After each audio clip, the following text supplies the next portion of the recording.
It is 10 p.m. in UK. Hello, Tanisha. How are we? Hello, I'm good. How are you? I'm good. I'm Good. good. I'm good. Listen, I'm excited for our conversation today. It's not the first time we've chatted.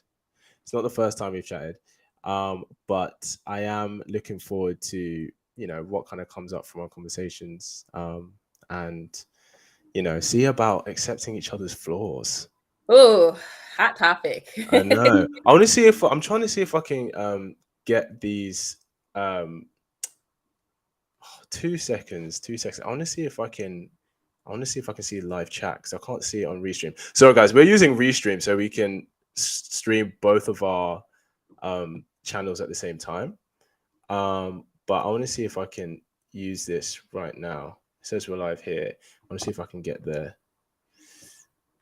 Okay, sorry. Give me 2 seconds. Sick. Cool. You can still hear me, right? Yes, you're good. Cool. I'm up and I can see the live chat if we get some. Okay. So the question is, Tanisha, Oof. should women accept his flaws? Mm. A man's flaws. Should they be accepted? I think that the biggest thing is to define what a flaw is. Someone left a comment on my YouTube channel. I thought this was very, very valid. So they said there's a difference between trauma and an actual flaw. And I think that definition is important because a flaw can be that, I don't know, I procrastinate, maybe I'm a little bit less organized than you, things like that. But if we're talking about trust issues, anger issues, things like that that are linked to trauma, that's a little bit different. And I think that's when it gets a little bit more of a gray area. I agree. I think that's fair. So it's like there are some flaws that are, kind of more trivial, and then there's some like fundamental flaws in men. Absolutely. So what would you say? Okay, if I ask you, what are Mm. like two trivial flaws that you think people could dismiss someone on that you think that's not really worth dismissing on? That's not worth dismissing. Yeah. I think that history with children and relationships. So if you're a person who doesn't want someone who has kids, and people do often bend on this, if you're set on the fact that you don't want someone with kids and you overlook that, I think that's big. Or Yeah. on the flip side, if you know you want kids and the person that you're dating or interested in doesn't want kids, that's something that you shouldn't bend on because that's probably going to cause an issue in the future. Yeah, of course. I mean, you have to make sure you have the same goals in mind. Um, do you think women are like, more accepting of men's flaws today or less so? That I laugh think tells me everything I need to know. women have always been more accepting of men's flaws, in my opinion. You think they're more today than compared to 50 I years think ago? this has always been the case. I think that women are more, once we like someone, we tend to have rose colored goggles a little bit more. Men, I think men are pretty simple. It's either what you want, you're what they want, or you're not what they want. And they're not going to budge on that. They might entertain you, but they know pretty early on if you're someone they want to take seriously. Women, we can have certain qualities. We have a checklist that we want. And like I said, when you start talking to a guy, if you like him, you might start overlooking some of those key qualities. So I think that's why we see a lot of women who have high expectations, as they say, going for the Pookies and the Ray Rays of the Right, world. right. I think that's fair. I do think here's the thing. I think a big part of why the perception of women expecting of accepting men's flaws is because women have a much longer list. So Mm, it's like if you have 20 things that a guy has to tick and he only ticks 15, it's like, well, I'm accepting 5 flaws here. Guys don't really have a long list. okay. So it's kind of like Mm, like you said, you're right. Either he likes you or he doesn't. But because a guy's list isn't that long, it's yeah. like, okay, well, there's way less you need to quote unquote tick off for a guy. So we're actually just way more accepting, right? But the Mm, few things we do want, if you don't have it, it's not happening. Like we're not playing this game. Whereas for women, it's like, well, you've got a bunch of things. I'm only getting 70%, so I am accepting a lot of his flaws. Do you know what I mean? I don't know, because then it's a thing where it's like quality over quantity, right? So if I have this long list of things and I'm like, okay, this might be a long list of qualities I want, but I'm willing to budge on it. Even if you have three things on your list, but you're like, these are absolutely non negotiable, who is the person that's more willing to be compromising or accepting in that case? I would say the guy, because if you've got less things, more people can qualify. Okay, maybe. It Do you not depends on think? what those things are. Because okay, That's let's true. backtrack then. What are some of the things that you feel are non-negotiables for most men? Okay. He has to be attracted to her, right? Okay. I didn't say she has to be super attractive. I said he has to be attracted to her. That's pretty non-negotiable. Um, Sexual fidelity, sexual loyalty, I think is non-negotiable. You know, if we're going to choose her to be the mother of our children, we have to know the children are ours. Hmm. And I'd say peace. She brings peace. You know, like that's not saying she can't say anything, obviously, but more. You know, this is what my grandma would say to my sister. Like, you have to know when to choose your battles. You know. Okay. So I'd say peacefulness, sexual loyalty, and he finds her attractive. Okay, but Everything else is pretty negotiable, I'd say.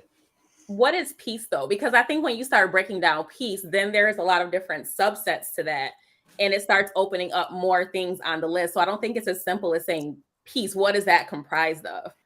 Sure. So, like, one component, like I said, is choosing your battles, I'd say. So, for example, I don't know, let's say you just had dinner and I don't know, let's say your man, he's had a long day, and he said he was going to do dishes because you cooked, but he's not done the dishes and he's gone to bed, right? Hmm. Now, you have every right to be like, you said you're going to do them, you've not done them. However, if you're like, okay, he's had a long day, he's gone to bed now early. Yeah, he said he's going to do the dishes, but you know what? I can let it go. I can do it this time. Mm. That's choosing your battles. It feels something like, hey, you said you're going to pay the electricity bill and you've not paid that. That's different because Okay, that affects the stability of our relationship and our home, right? valid. So I would say, now you can at a later date. Now, here's the thing, you can bring it up. You can, I don't want this to be like, oh, he didn't do the dishes. I'm going to keep that as ammunition for our next argument, Oh in yeah, like no, 2 months' time, right? yeah. You don't need to do that, but you can be like, the next day, you can be like, look, babe, I know you're really tired. I just, you said you did the dishes, but I did them for you because I care about you. And if he's a decent guy, half decent guy, who go, no, babe, I'm sorry. You're right. Like, I was just so tired, had a long day. I'll get them next time or whatever. Right? He might even be like, okay, let me make it up to you in some way. So I think that's peacefulness. One thing in one of the videos I shot today, if a man can fall asleep on your lap, whew, you are his peace. Yeah. If he can come lie on your lap on the sofa or whatever, and you're just stroking his neck or something, and he falls asleep, you're winning. You are winning. Because one thing I say is that I get there's a cliche of a woman wanting a man's time and attention, right? Right. And it's not that a man doesn't want to give that, but what I say is a man's relationship with his time and attention is the same relationship a woman has with her kitty cat, Yeah, right? I agree with that. It's not that he doesn't want to give it to you, but it has to be willingly given. Would you say that's the case with money too? Time, attention, and money? Whether he wants to give the money. Yeah. So his willingness, the way that women feel about their bodies, do you feel men feel that same way about their wallets? Yes, she shouldn't expect it from him. Mm. Unless, because, when you get into a relationship, you can you talk about maybe what you want from each other, especially if you're taking each other more seriously, you're about to move in together, and sometimes money can come into it. She might be like, okay, well, if you cover the rent, I'll cover the food or something. But no, it shouldn't be expected, because I think back in the day, fair enough, because women couldn't earn their own money, but now y'all can. Actually, women out earn men under the age of 30 who are single. Mm-hmm. So kudos to you. Kudos to you guys. Yeah. But yeah, that's what I would say. Why? What would you say? I think I have learned that yes, the relationship that men have with their money is similar to how women feel. So it's kind of like, I don't know. just because we've been talking for X amount of time doesn't mean I'm supposed to have sex with you. And I think men on the flip side say, well, just because we've been talking X amount of time doesn't mean that I want to spend $300 on a date, doesn't mean that I want to pay your bill. So it is interesting to understand that dynamic, because I think that's where a lot of our disconnect kind of comes from in the earlier parts of dating, is that we see value in two different things instead of trying to understand the value that each person interprets in a relationship. I agree. I have a question for you. Okay. What are some non-negotiables in a man that you feel most women have? Ooh, that I feel most women have. Yeah. In all age brackets, or is it a certain age group? Yeah, let's say like a woman's looking for a long-term partner. Mm-hmm. What do you think is, what do you think are some non-negotiables that most women do have?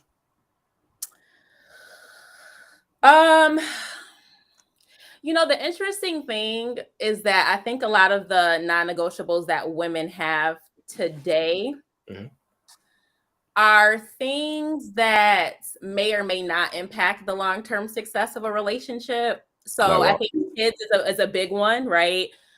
Kids can be iffy. I feel the same way. I'm really iffy about dating a man with multiple kids or by multiple women. I don't want to do that. But that doesn't mean that he necessarily won't be a good partner if he's an involved father, if he has kids, right? But that's one that's big for women. Yeah.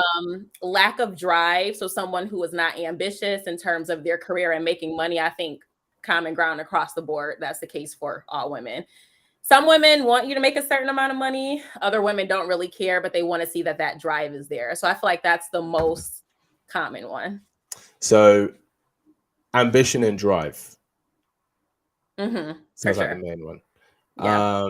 Kids, fair enough. What about,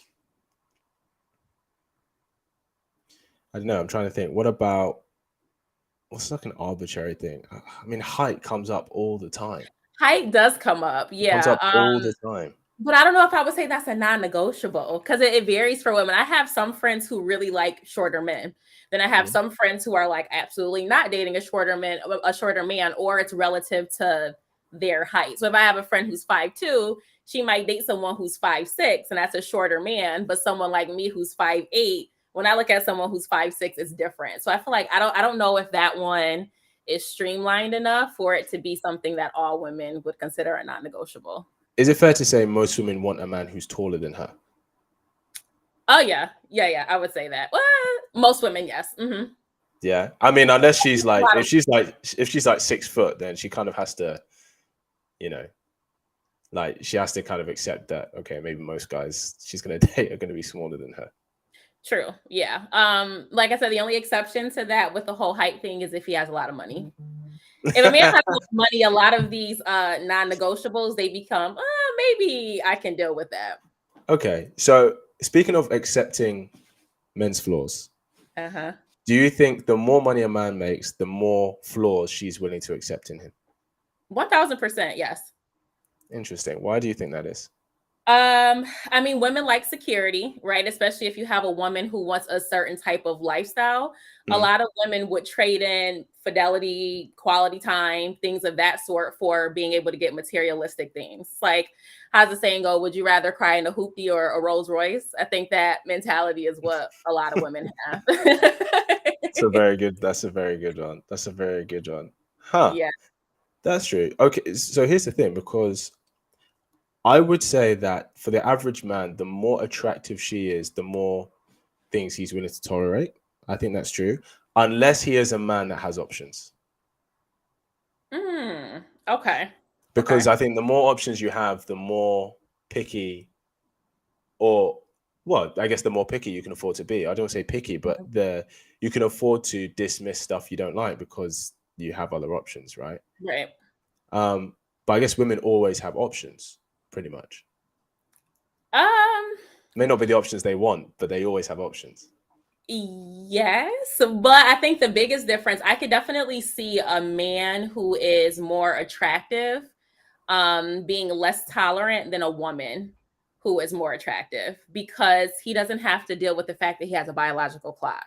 I think even if you're an attractive woman, once you start to see that you're getting older, you do start to negotiate on certain things or tolerate a little bit more because you don't want to feel like you're wasting too much time, but men don't really have to worry about that.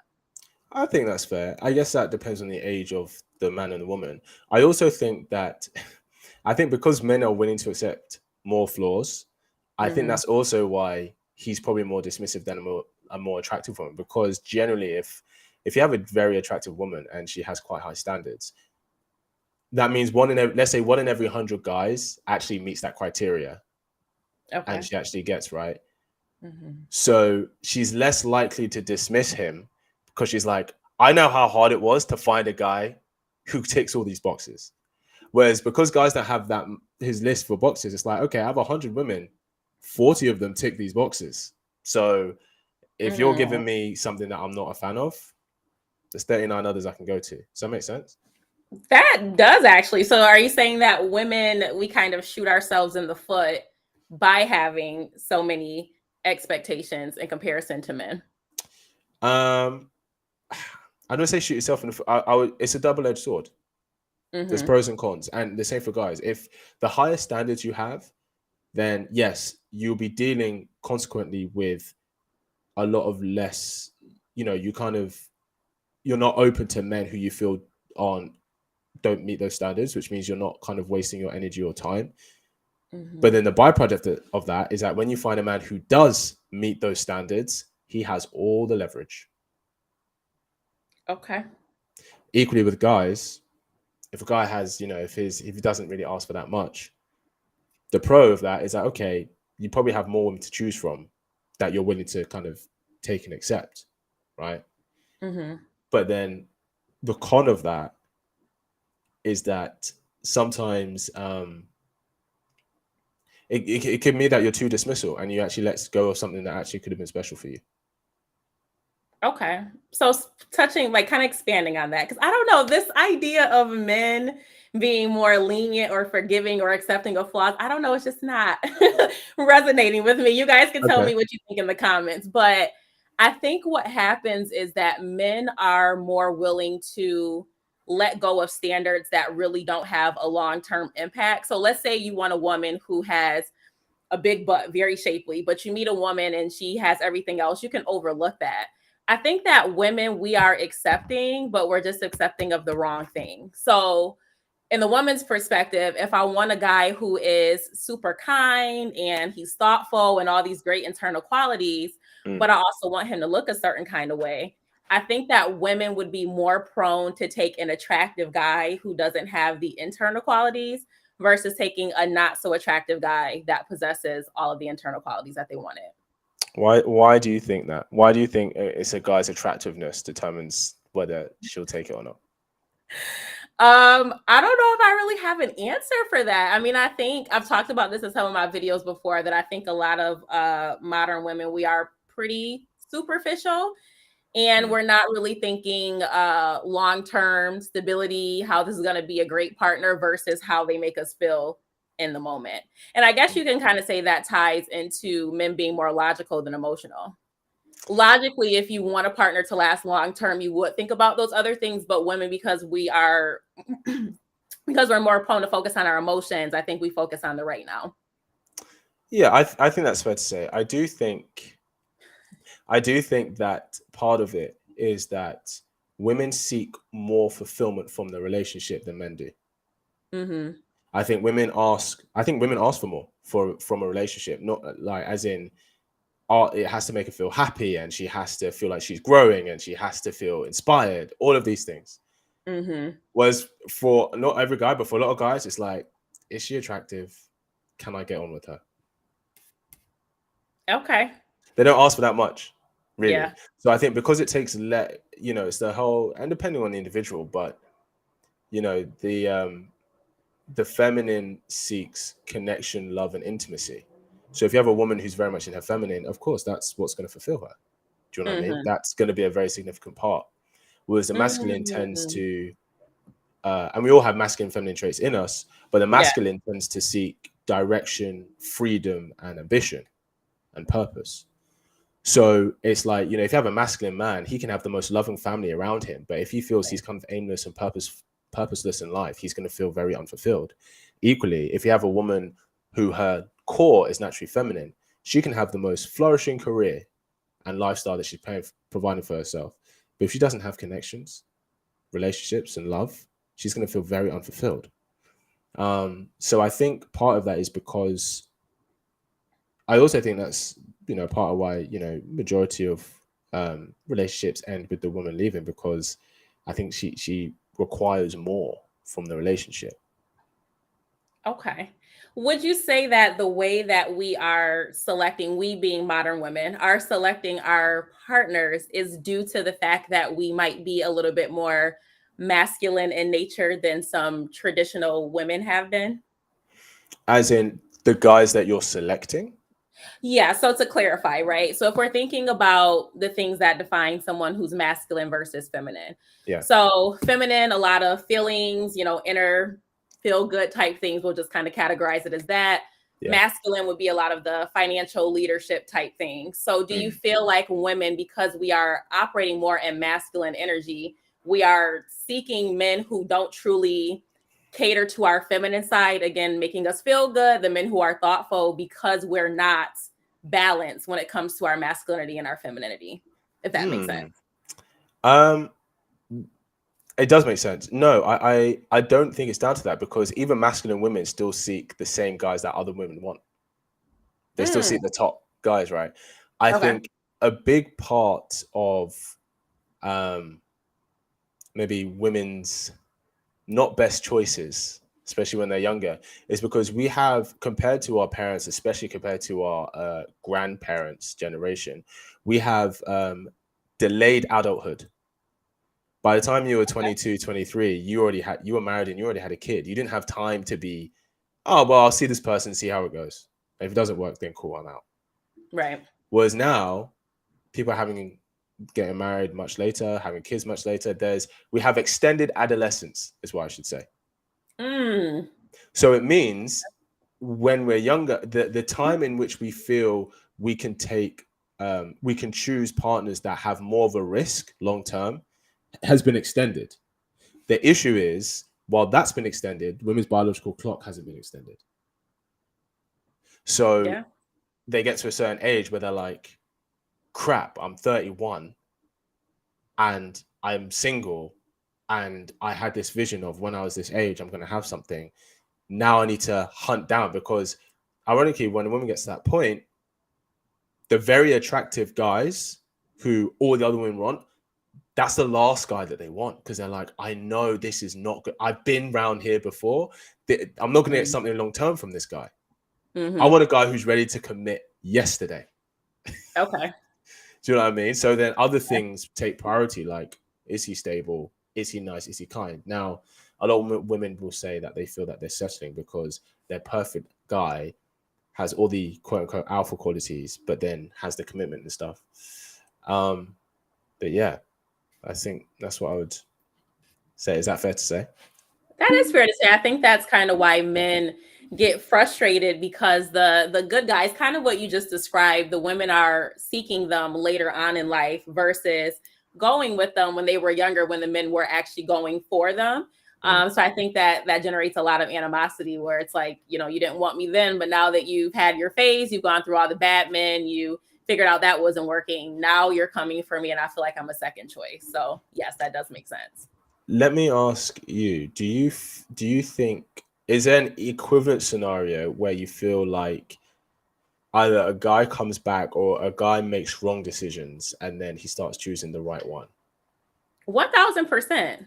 Yeah. But I think it's more shunned when women do it, because again, the ideology is that men have all the time in the world. You can be 60, 70 years old and get a 21-year-old if you have money and you have status. A lot of women don't necessarily have that same grace, but I think it happens a lot. I mean, I think that's what happens to a lot of good women. They might go after men who are not so good when they're younger. They get treated which way, and then they might be a little bit more jaded and change trajectories about the type of men that they want, or how they treat men. But yes, men always double back. That happens very, very frequently. Yeah, I think because women didn't always used to choose reckless men or men who weren't good for them long term. But you know why that is, though? Why? I think a major thing is that we don't have our families helping us vet men anymore.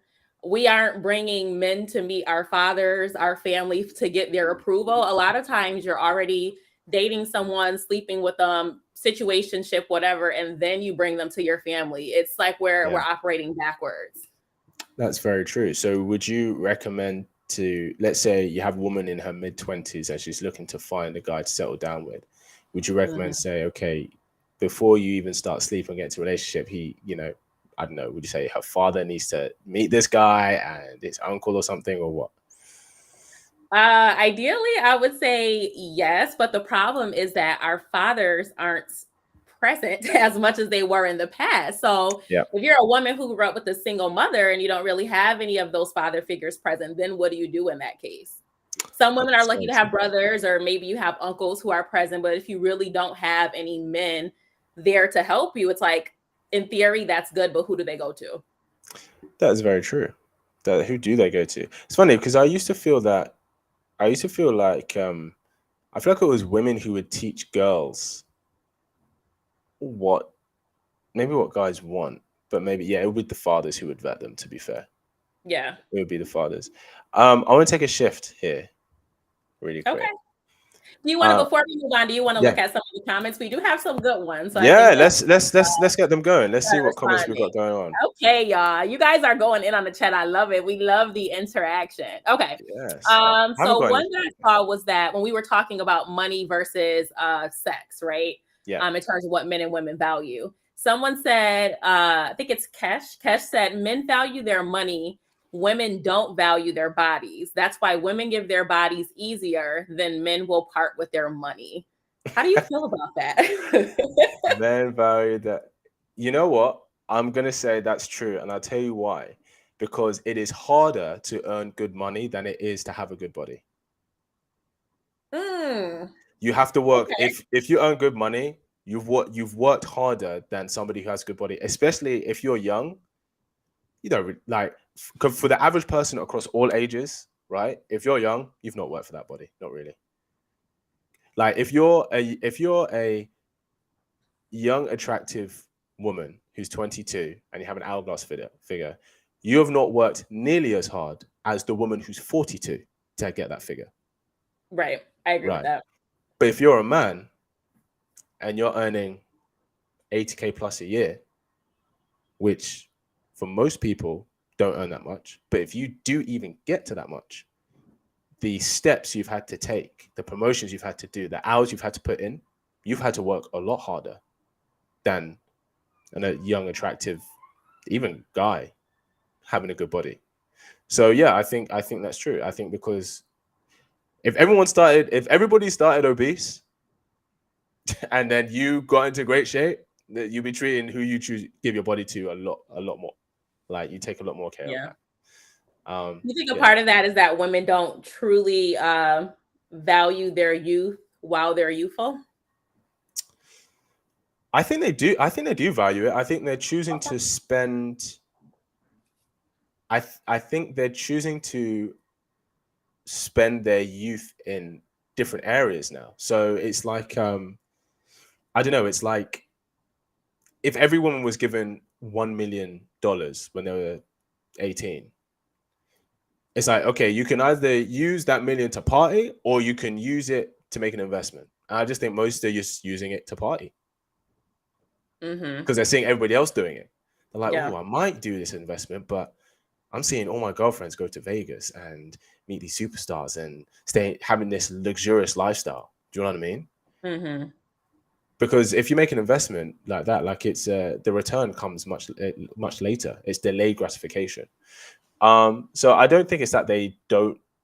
I don't think it's not that they're not using it. They're just using it in a different way. Okay. I think you've got the comments there because it's on your channel, so you can go through another one. Any comments Okay. that come up, just say, "Yo, let's go through them." Gotcha. Okay, there's a lot. So one thing I'll add to what you just said is that I think that the way millennial women valued or utilized their youth is a lot different than women nowadays.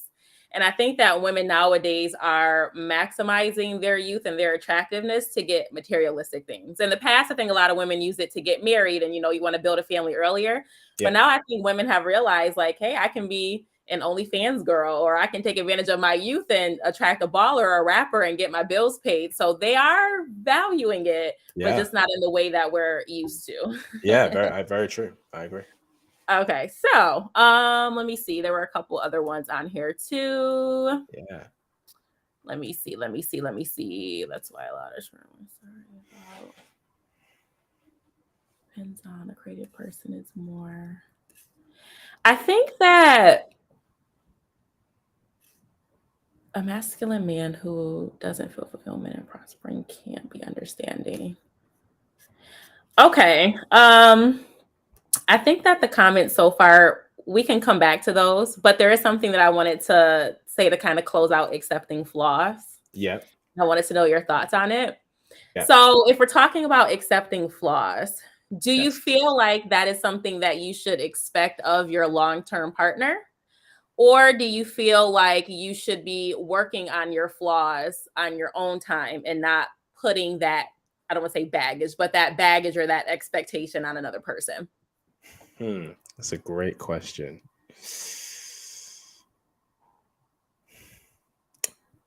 I think if your partner has chosen you, then they've chosen the flaws that come with that.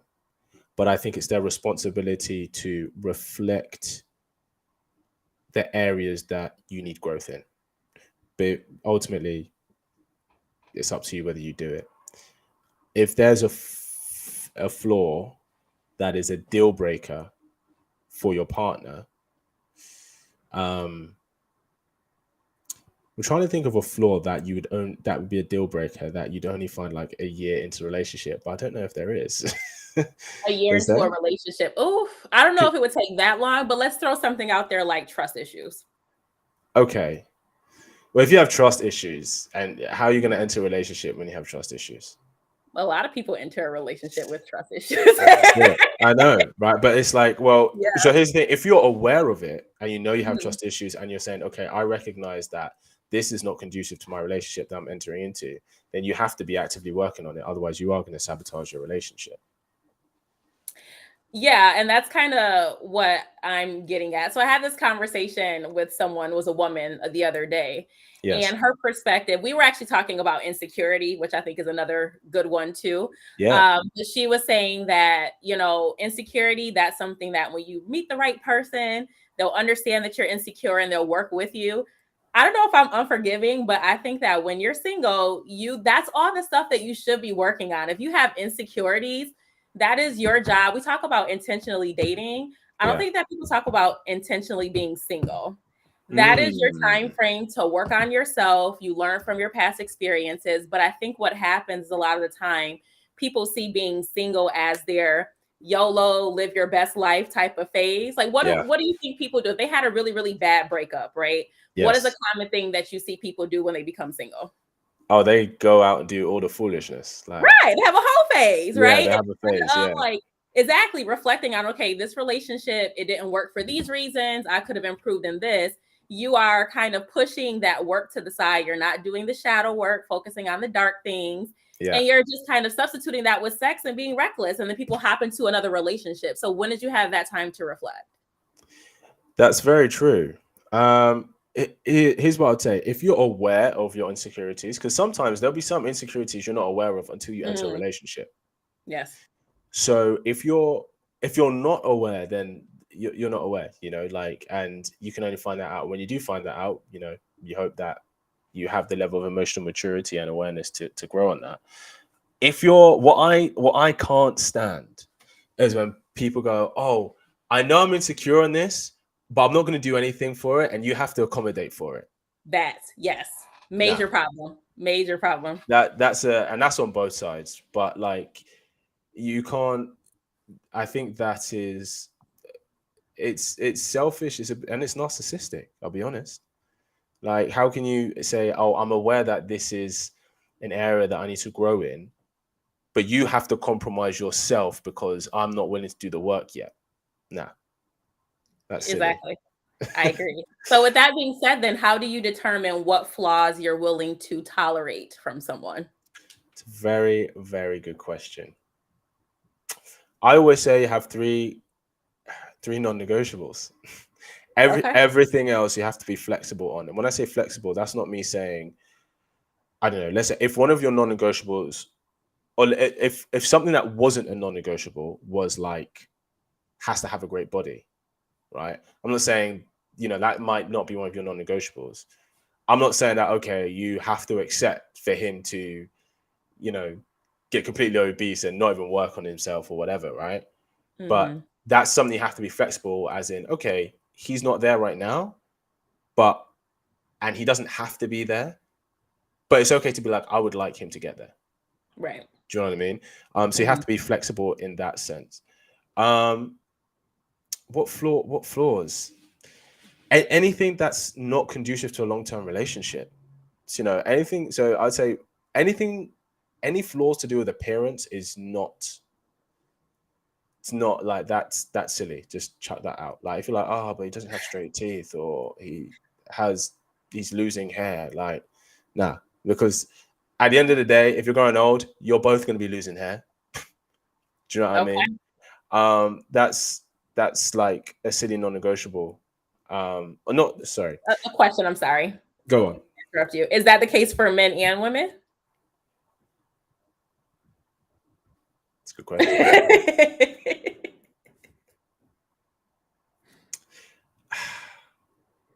And you guys can chime in on the comments. Please let me know. The statement was that anything related to appearance should be a non-negotiable because that doesn't really impact the longevity of your relationship. So is that the case for men and women? I'm going to say, I'm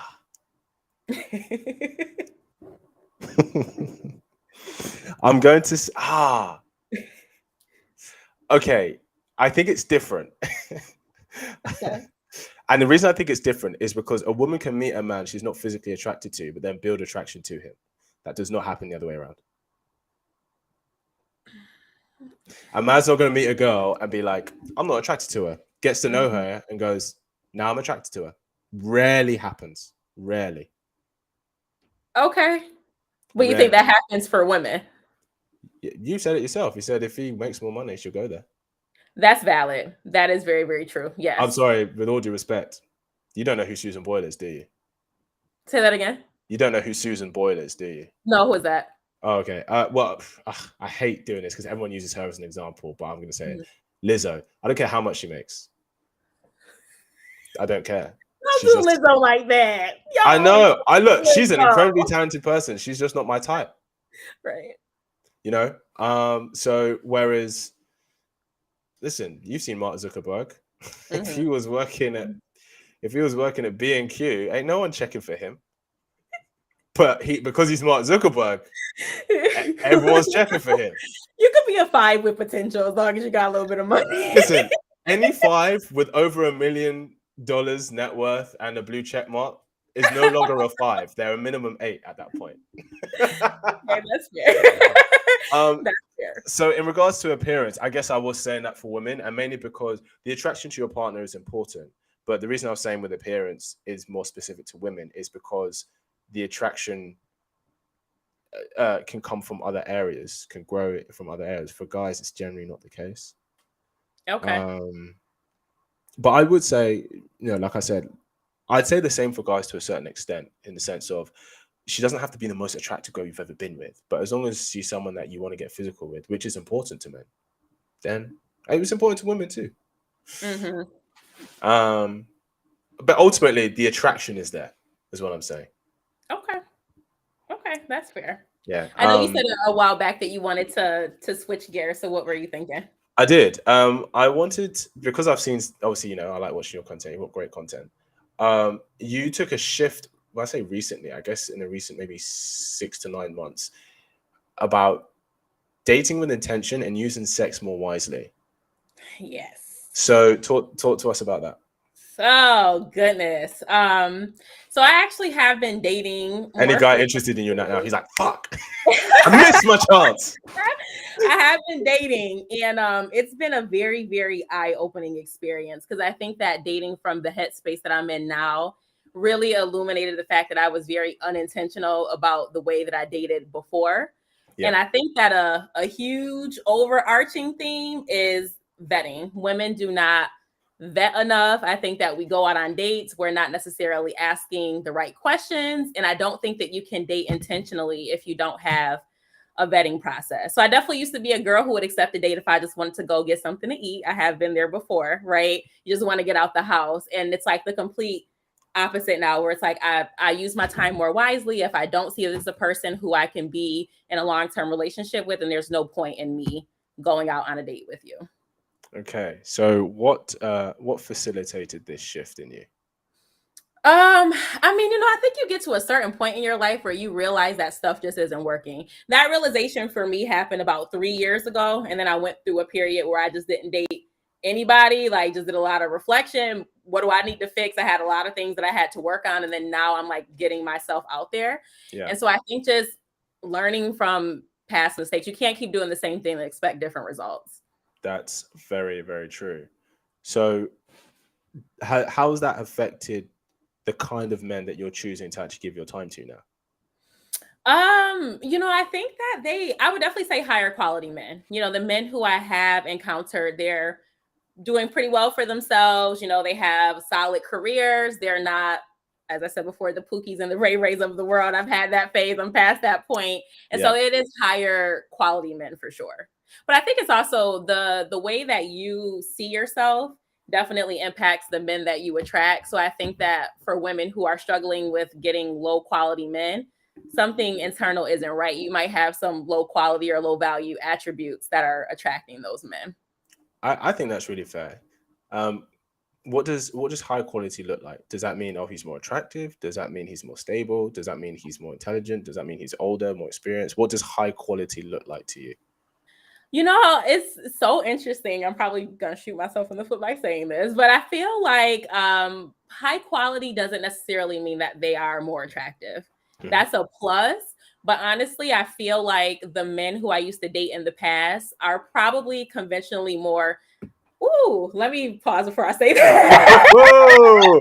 We almost got her, people. We almost got her. I don't want anybody to think that I'm saying they're unattractive. What I'm saying is conventionally attractive in the sense that in the past, I would go for the men who were 6'3" and they have the tattoos and they have all designer clothes and, things that might attract women from all different avenues. So now I don't focus so much on the materialistic side of things or just seeing that they have value because of how they look. I'm looking at more of the innermost qualities. Hope that clarified.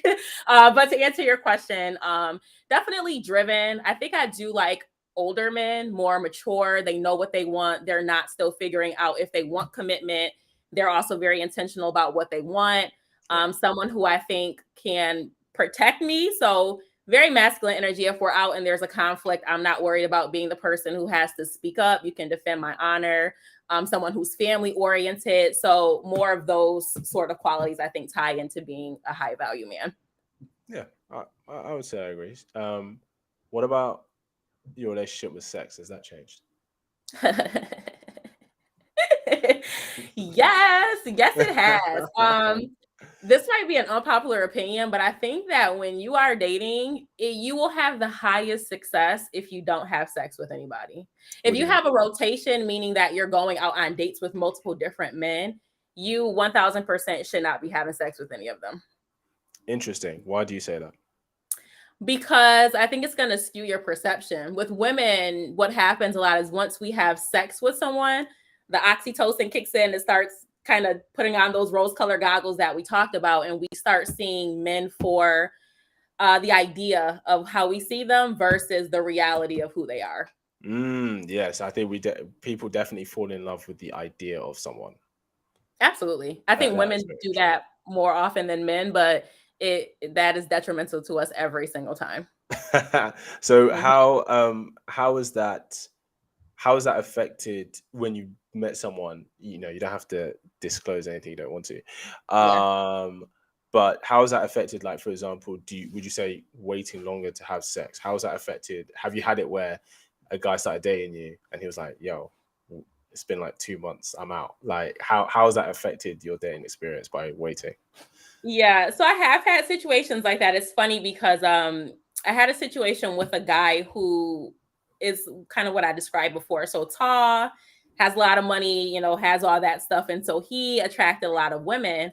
And so when he came across someone like me who's like, hold on, like, I'm not really into rushing into sex, I think it was kind of like a culture shock in a way for him.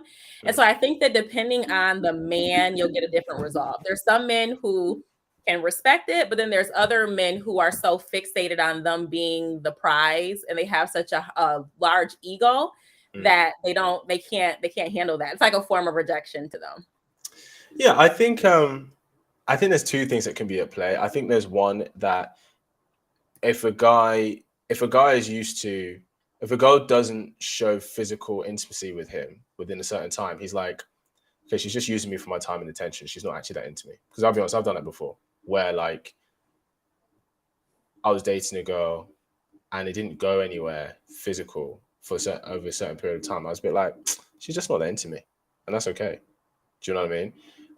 And then she messaged me being like, oh no, I was so into you, but blah, blah, blah. But then by that point, I think it's all like, you just want my attention back. Wait a second. Can we expand on that though? Because I was watching a dating coach one time, and he was saying that it's kind of the whole sex thing and making a man wait for sex. It can be a double-edged sword, because sometimes if you make a man wait too long, it becomes a conquest for him. And so it's not more so, I want to get to know you. It's like, okay, you made me wait all this time and I'm irritated by it. And so now I'm going to work to have sex with you and then just be done with you.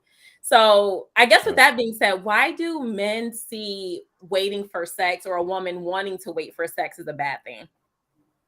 I don't think it's a bad thing. Okay, shall I tell you what it is? Okay. There's nothing wrong with making a man wait. But if you express to him that you've had sex quicker with men in the past, you shoot yourself in the foot by doing that. Because what he then goes, my guy over here took you out on one date. I've been seeing you for 2-3 months now, and you've not even stayed over because you want to take things slow. And like I said, nobody wants to feel like they're getting a worse deal. And it's not about, oh, I'm getting a worse deal, but it's like, either a guy's going to start resenting the fact that you're waiting with him when with other guys you didn't wait, or a guy's going to do, which what I've done, is be like, okay, she's just not that attracted to me as she needs to be for this to work. Because, depending on the guy, but for me personally, if me being with a certain girl means the dynamic is where I'm having to almost chase for her affection, that's not a relationship I want to be in. And that's not a dynamic I want to be in. So I think women shoot themselves in the foot if they go, yeah, I used to like sleep with guys easy and stuff, but now whatever. A guy just hears, if you don't do it with me, you're obviously just not into me that much, because if I was one of those guys you were really into, it would have happened straight away. Do you know what I mean? And especially, if a guy has, it sounds bad, but because of the way the landscape is, if he has other girls who are wanting to sleep with him, then he's like, okay, well, these girls want me. They have genuine desire, and they question the genuine desire you have for them. If you express that genuine desire made you be more promiscuous easier before. Does that make sense? It does. So I have a couple of things to say to that, because you touched on so many valid things. So I will say, to explain why women do that, it's kind of like, and I totally understand your perspective, because it would be the equivalent of a man saying, I used to take women to all these expensive places and take them on vacations really early on. And I realized that doesn't work for me. So I'm just going to take you to cheap places because I don't want you to use me for my money. You would look at that and be like, well, what does that have to do with me? I'm a completely new person. So I get that. I think that a lot of women, they just feel like they made a lot of mistakes in the past. And typically the man that they do wait for sex is the one they actually really like. And I know it sounds backwards, but I think a woman would be more prone to have sex with a man who she doesn't really care about, because it's like, whatever, it's just casual satisfying my needs versus having sex with a man that they really do care about because they feel like it's going to ruin things. They think the man might just want them for sex. It's going to change the trajectory of the relationship. So that's kind of how we process that dynamic. It took me a long time to understand that.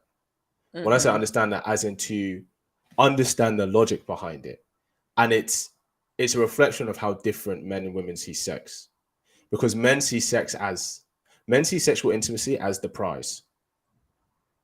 So it's like, well, if you're making me work harder for the prize than this guy, you clearly like him more. Whereas I get it now. You're like, no, it's because I want things to go so well. I'm scared of fucking it up with you. That's why I'm not sleeping with you. I understand that. But then here's what I then question. If women know that, why do they get confused when the guy that they sleep with really soon, why do they get confused that those guys don't want to commit to them? If women do know that. Because it's like, oh, if you know that, then you would, do you know what I mean? I think that what we're describing, so the women who decide that it's probably smarter to wait because they know the impacts of casual sex, they learn that later on in life. And I think that kind of speaks to what we're saying. So when you're younger, if you really haven't had someone helping you or kind of coach you, show you the ropes of dating, you're going to make those mistakes and you might have sex super early, especially if you have insecurities and you feel like having sex with someone is a way to make them like you. Because a lot of women think that too, like, okay, he says he doesn't really want commitment, but if I have really good sex with him, then maybe he'll change his mind. That's something that we see all the time. And I think that it takes a certain amount of growth and maturity to get out of that mindset and self-love, valuing and respecting yourself. But for a lot of women, again, that's happening later on in life.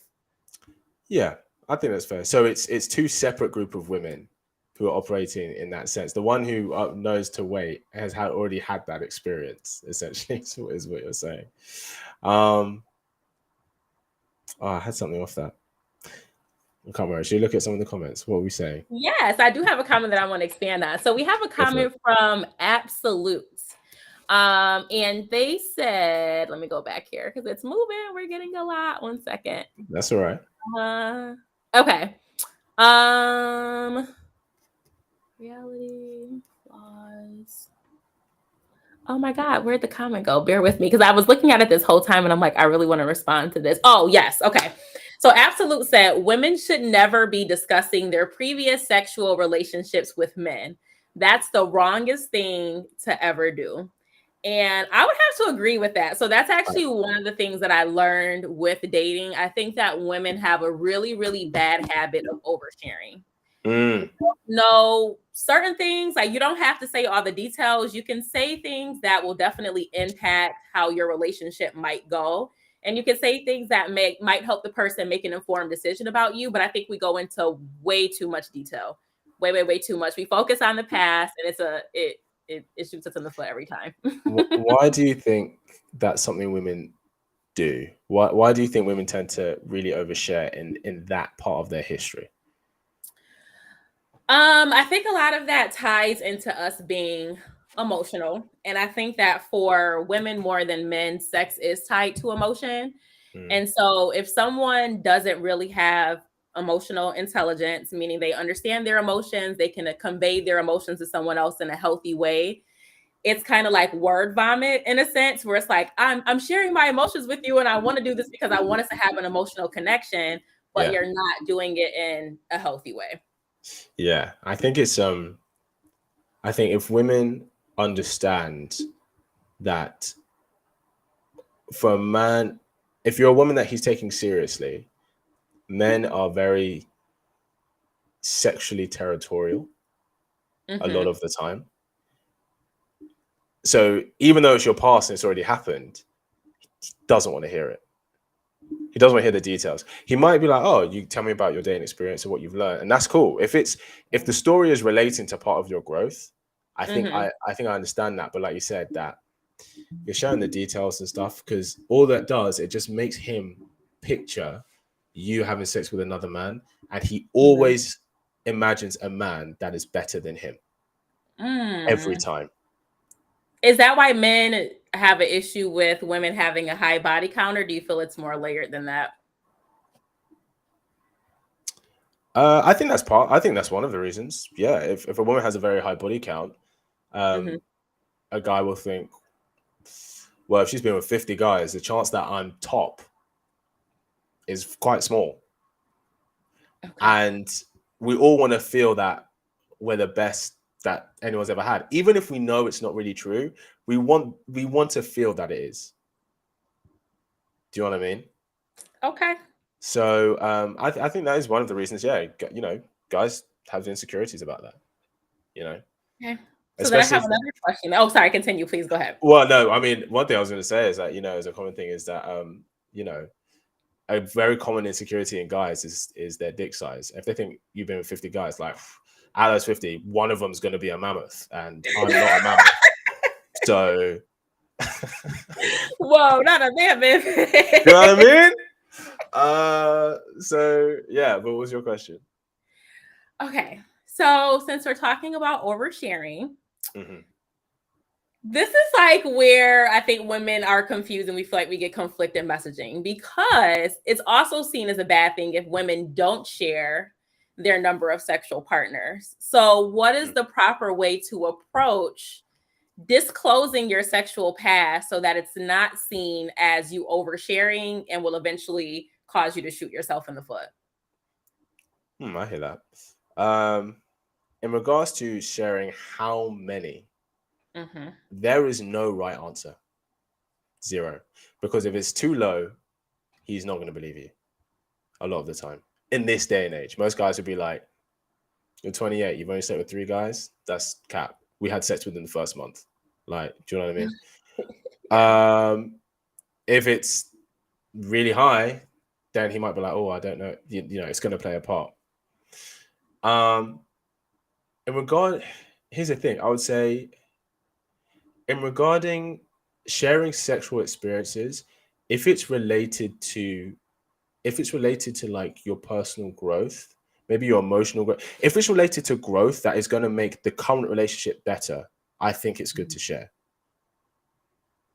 I think it's Mm. okay to share. So if you're saying, okay, well, if you go, okay, well, I, you know, oh, I had this kind of sex and I didn't really enjoy it because I wasn't really giving. I was being very selfish. So I don't want to do that. I want to do that with someone I trust.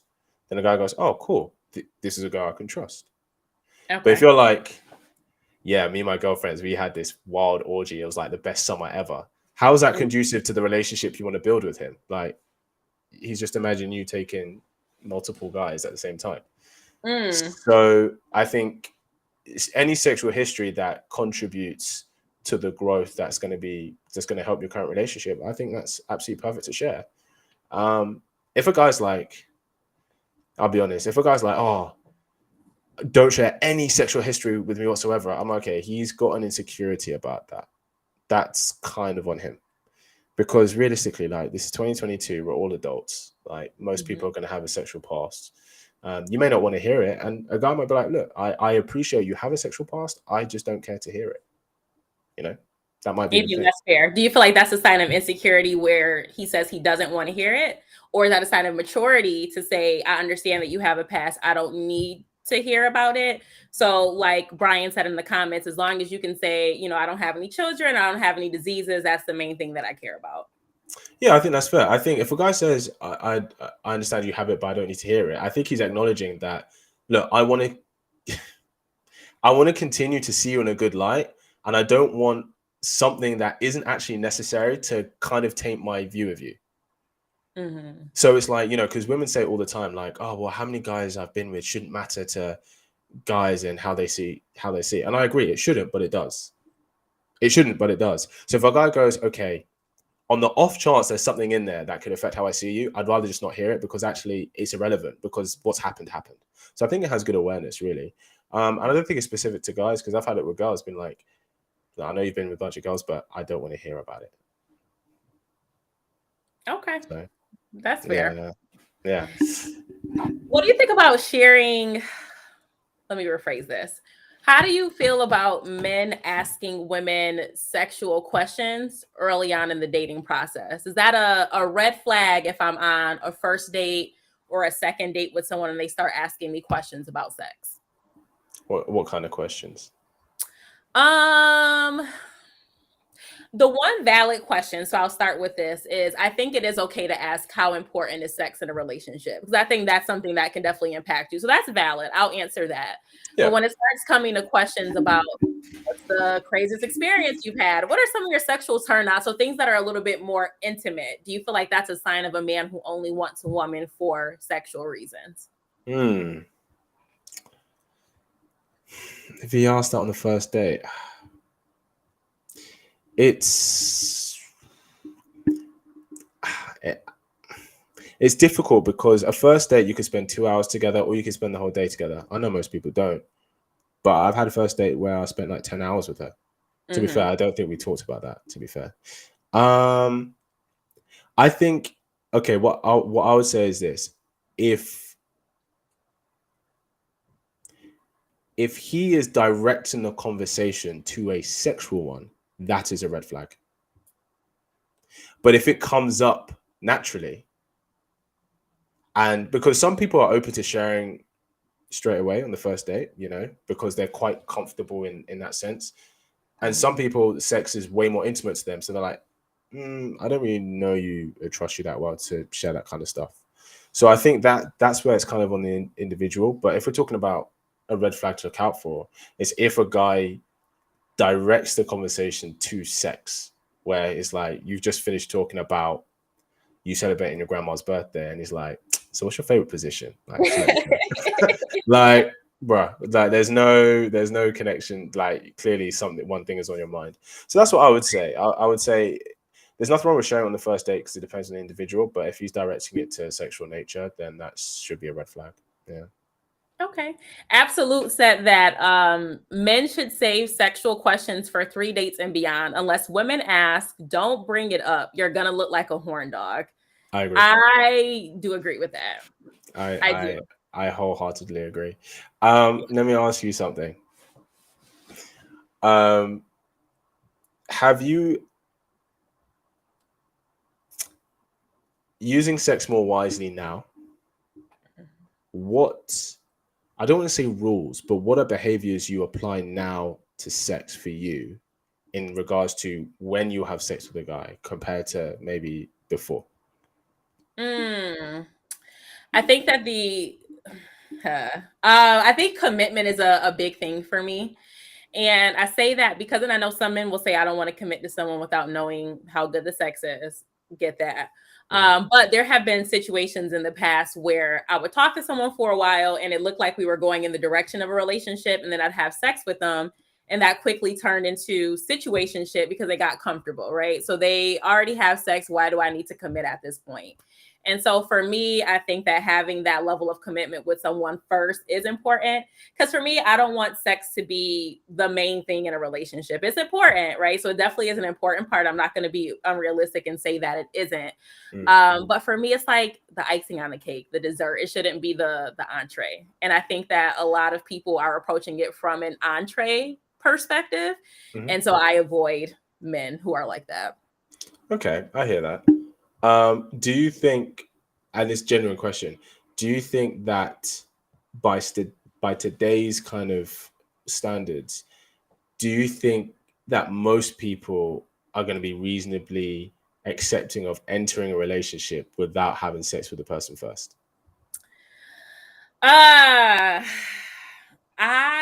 Most people, that's a hard question. Let's say most eligible bachelors. Most eligible bachelors, yeah, probably not. But I think that they would definitely be more willing to wait before they get into a relationship, boyfriend and girlfriend, versus saving themselves for marriage, because that's more of a commitment, more of an investment. So I think a lot of men really are not going to wait until marriage happens. I agree. I think there's a happy medium. Okay. I think there's a happy medium where you having sex with them doesn't turn into a situationship, but it doesn't necessarily ask for straight up commitment before it. Because I think for a lot of modern men, because especially the nature of the dating game, you know, they're like, well, I'm not gonna commit someone if I don't even know if I enjoy it with them. And what I would say is this: I think I completely agree in terms of waiting to have sex. You know, you have to provide the space for him to form an emotional bond with you. But what I would say is that there is a window to ask for commitment once you start having sex. Okay. What do you mean by that? So what I What's mean the is, window? okay, so what I mean is this. You know when you have those you know when you have those people who stand with like food samples outside like a food store so you can try a little bit, Mm-hmm. right? So it's like, you know, we have Mr. Pretzel over here. Imagine if someone is standing outside, like the shop owner or one of their staff is standing outside with like samples, right? And what we do, we walk past, we take a sample, we go, oh, that's really nice. And if we're cheeky, we'll walk past again to take another sample, right? Mm-hmm. Now, what usually happens is if you come back for like a third sample, they'll be like, no, you need to go buy one now. We're not just gonna give you free samples. Because if you came back, took one, took a second one, and they took a third sample, and they took fourth, took fifth, sixth, and then after the ninth sample you come back to take, they're like, hey, you need to buy one. You'd be like, I've pretty much had the equivalent of one, so I'm okay, I'm not gonna buy one. Oh, that's Right? a very good analogy. Yes. Yeah. But if you've had two or three samples and then you come back for more and you say, okay, now you need to buy one, there people are way more likely to buy one because they know they like what they're about to buy. So this is what I'm Okay. saying. So it's something that I call the window of opportunity for women. And it's the point that he's had sexual intimacy with you, that he knows he likes what he has and he wants more. That is the perfect opportunity as a woman to demand for commitment. Okay. Because So already I there's go there on. for him to commit because he's seen that he likes it. He's gotten a little piece, but you don't want to give him too much, or else he won't. Yeah, Less because likely to commit. Okay. yeah, exactly. Because it's kind of like, you know, when you start having sex with someone new that you really like you can't get enough of each other, right? Mhm. Women, this is where you have the most leverage. This is Okay. where because he wants it from you all the time. And if you've given enough space that he likes you and you say, hey, I'm really enjoying the way this is going, but in order for us to continue, I need to know that we're exclusive. He's way more likely to do it then. Because the issue of with situationships, the reason they don't turn into relationships is because if he's been having sex with you 6, 7, 8 months, like he's gotten used to having sex with you. Yeah. So you're like, hey, I want commitment. He's like, well, I've kind of had you the way I've wanted you, really. Yeah. Do you know what I Thankfully, mean? yes. You know, so that's what I would say, in my opinion. Obviously, you know, you do whatever it is you want to do. I would say that's the happy medium. So it kind of, you having sex with him doesn't jeopardize the potential for a relationship, but also you're not asking for, okay, you have to commit to me before we've even done that, because I think it's hard to find that kind of man nowadays. Okay. So to clarify, would you say that a woman who has had sex with a man one time, he really likes her, has more leverage than a woman who has not had sex with a man yet, but he also really likes her? Yeah, Okay. because I would say if a man's dating two women, the two girls he's dating, he likes them both. One of them he starts having sex with, the other one wants to wait. He's going to prioritize spending time with the one he started having sex with Okay. because he wants to have sex with her and he really likes her. And so Mhm. I would say the window of opportunity is what I call it. It's anywhere between, if you're having it's like numbers. If you're having sex, let's say 2, 3 times a week, Mhm. anywhere between four, anywhere between 4 to 8 weeks after you start having sex is the window that women should ask for commitment. 4 to 8 weeks? That seems like that's a lot of times to have sex, though. Okay. Okay, so Jay, he actually said, I kind of disagree slightly on this one because Go most on. of these guys don't look at that woman as a long-term relationship. So Which I woman? think this kind of ties into women knowing how to point out signs if a guy is there for commitment or if he just wants sex. So from your perspective, and men, you guys can chime in the comments too. How does a woman know if a guy is there solely for sex? Because men, they do pretend very well sometimes, Mhm. versus someone who is intentional and eventually wants to commit. Okay, the first question I'll ask is, have you had sex with him yet or not? Ooh, let's say, actually, let's answer both. So the first one, no, you haven't had sex with him.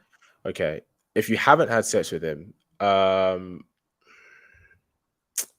if you haven't had sex with him, it's hard to tell whether he's just in it for sex because he can still like spend time with you outside, take you on dates because he wants to have sex. So I would say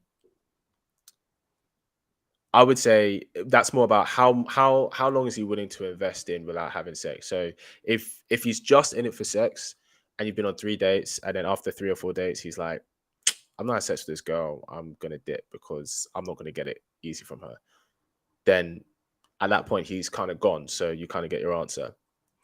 If you have started having sex with him, what I would say is, how much non-sexual time is he willing to spend with you where sex is off the table? Right. So if you started having sex with him, and let's say you've had sex a handful of times, and then you're like, hey, let's grab lunch in my lunch break. And he's like, nah, I can't do it. I'm busy or something. Basically, if there is any point, if he avoids spending time with you where sex is off the table, he's only in it to smash. Can I ask another question? Of course.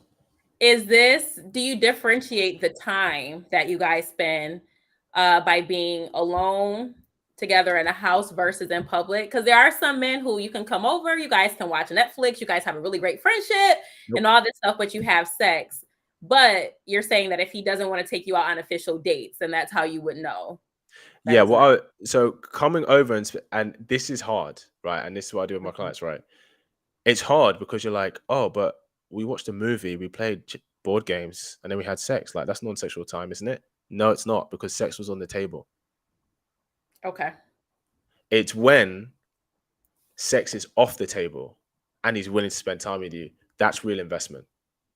Okay. But if you're like, yeah, I can, and it's hard because you can be like, oh, we go for dinner. Yeah, but it's around the corner from your house. Nah. Do you know what I mean? But if it's like, oh, let's go to this museum and then I'm meeting some friends after. He's like, yeah, let's spend some time. That's a guy taking you more seriously. But if you start having sex and a guy avoids like spending time with you where sex is off the table, like going to each other's house, sex is on the table. It's on the menu. You might not have it, but it's on the menu. Yeah. So it's when it's off the menu, does he spend time with you? And if he doesn't, it's a red flag, massive.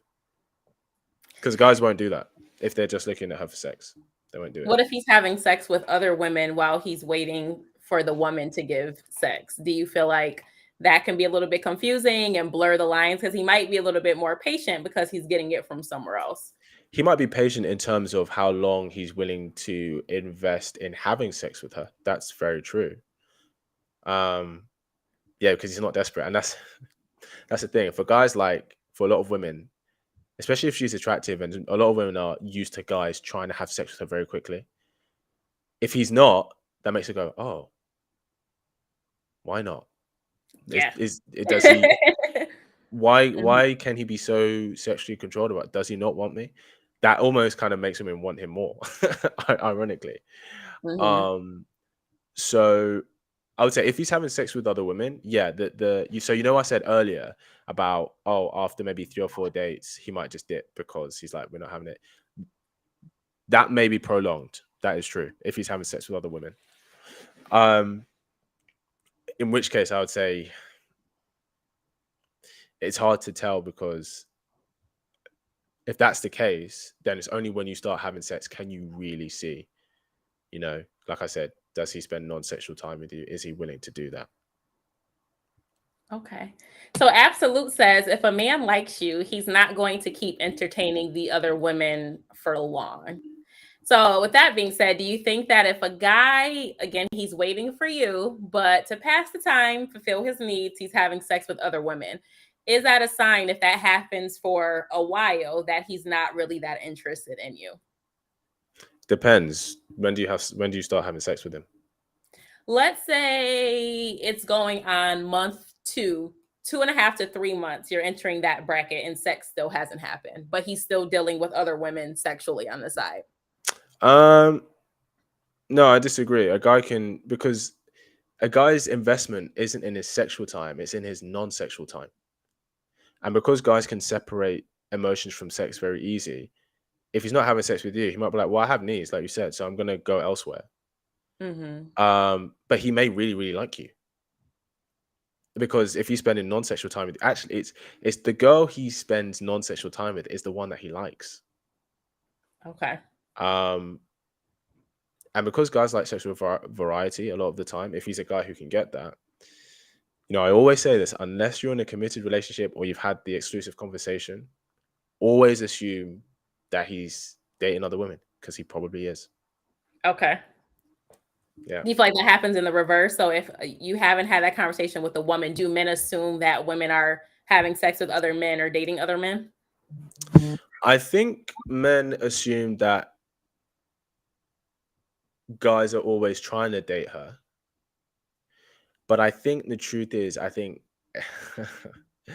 if a guy has experience with women, for most women aren't looking to be sleeping with multiple guys at the same time, most of the time. So if you're a guy that she's having sex with and you're spending time with her, she's probably not seeing anyone else. Probably. There's always exceptions to the rule. Right. But women tend to get more when they start having sex with a guy that they like, they tend to get more narrow vision sexually, whereas guys don't tend to. I agree with that, I would say. which is saddening, but yes. Yeah. I do agree. Hey, Sister George, how are you? Okay, so I do want to talk a little bit more about vetting Yeah. because, like I said, I don't think that a lot of women know how to properly vet. So I will talk about some of the things that I do to vet, but from a male perspective, I'd like to hear what vetting means to you. What are some of the things that you look for? What's a red flag? What's a green flag? Help us out. As in how, as a man, to vet women, you mean? Yes, how men vet women. Hmm. Oh, okay. Well, the first thing is, does she sleep with us on the first date? That's a big one. Okay. It's a big one. That's not saying that us men we won't do it. Because if she wants to, then we're like, yeah.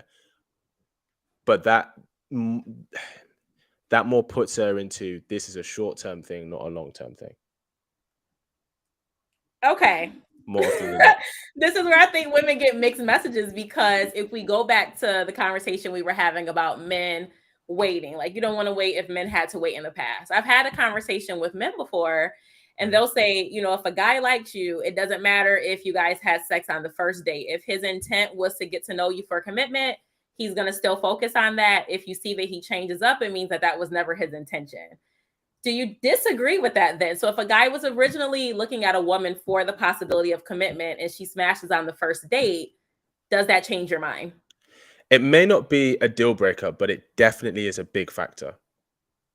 Okay. So it's like saying, okay, a guy meets a girl and he goes, okay, the chance of me taking her seriously from what I've seen so far is 90%. They have sex on the first date, might go down to 50%.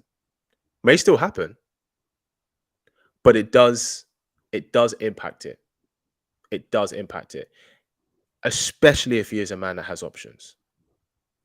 Okay. Especially the cases that I've seen where they had sex on the first date and then he was still like, yeah, let's make this official. I'm just gonna be honest, are cases with men that don't have many options. So the first girl that gave it to them was like, I need to make this work because I don't have many options. Okay.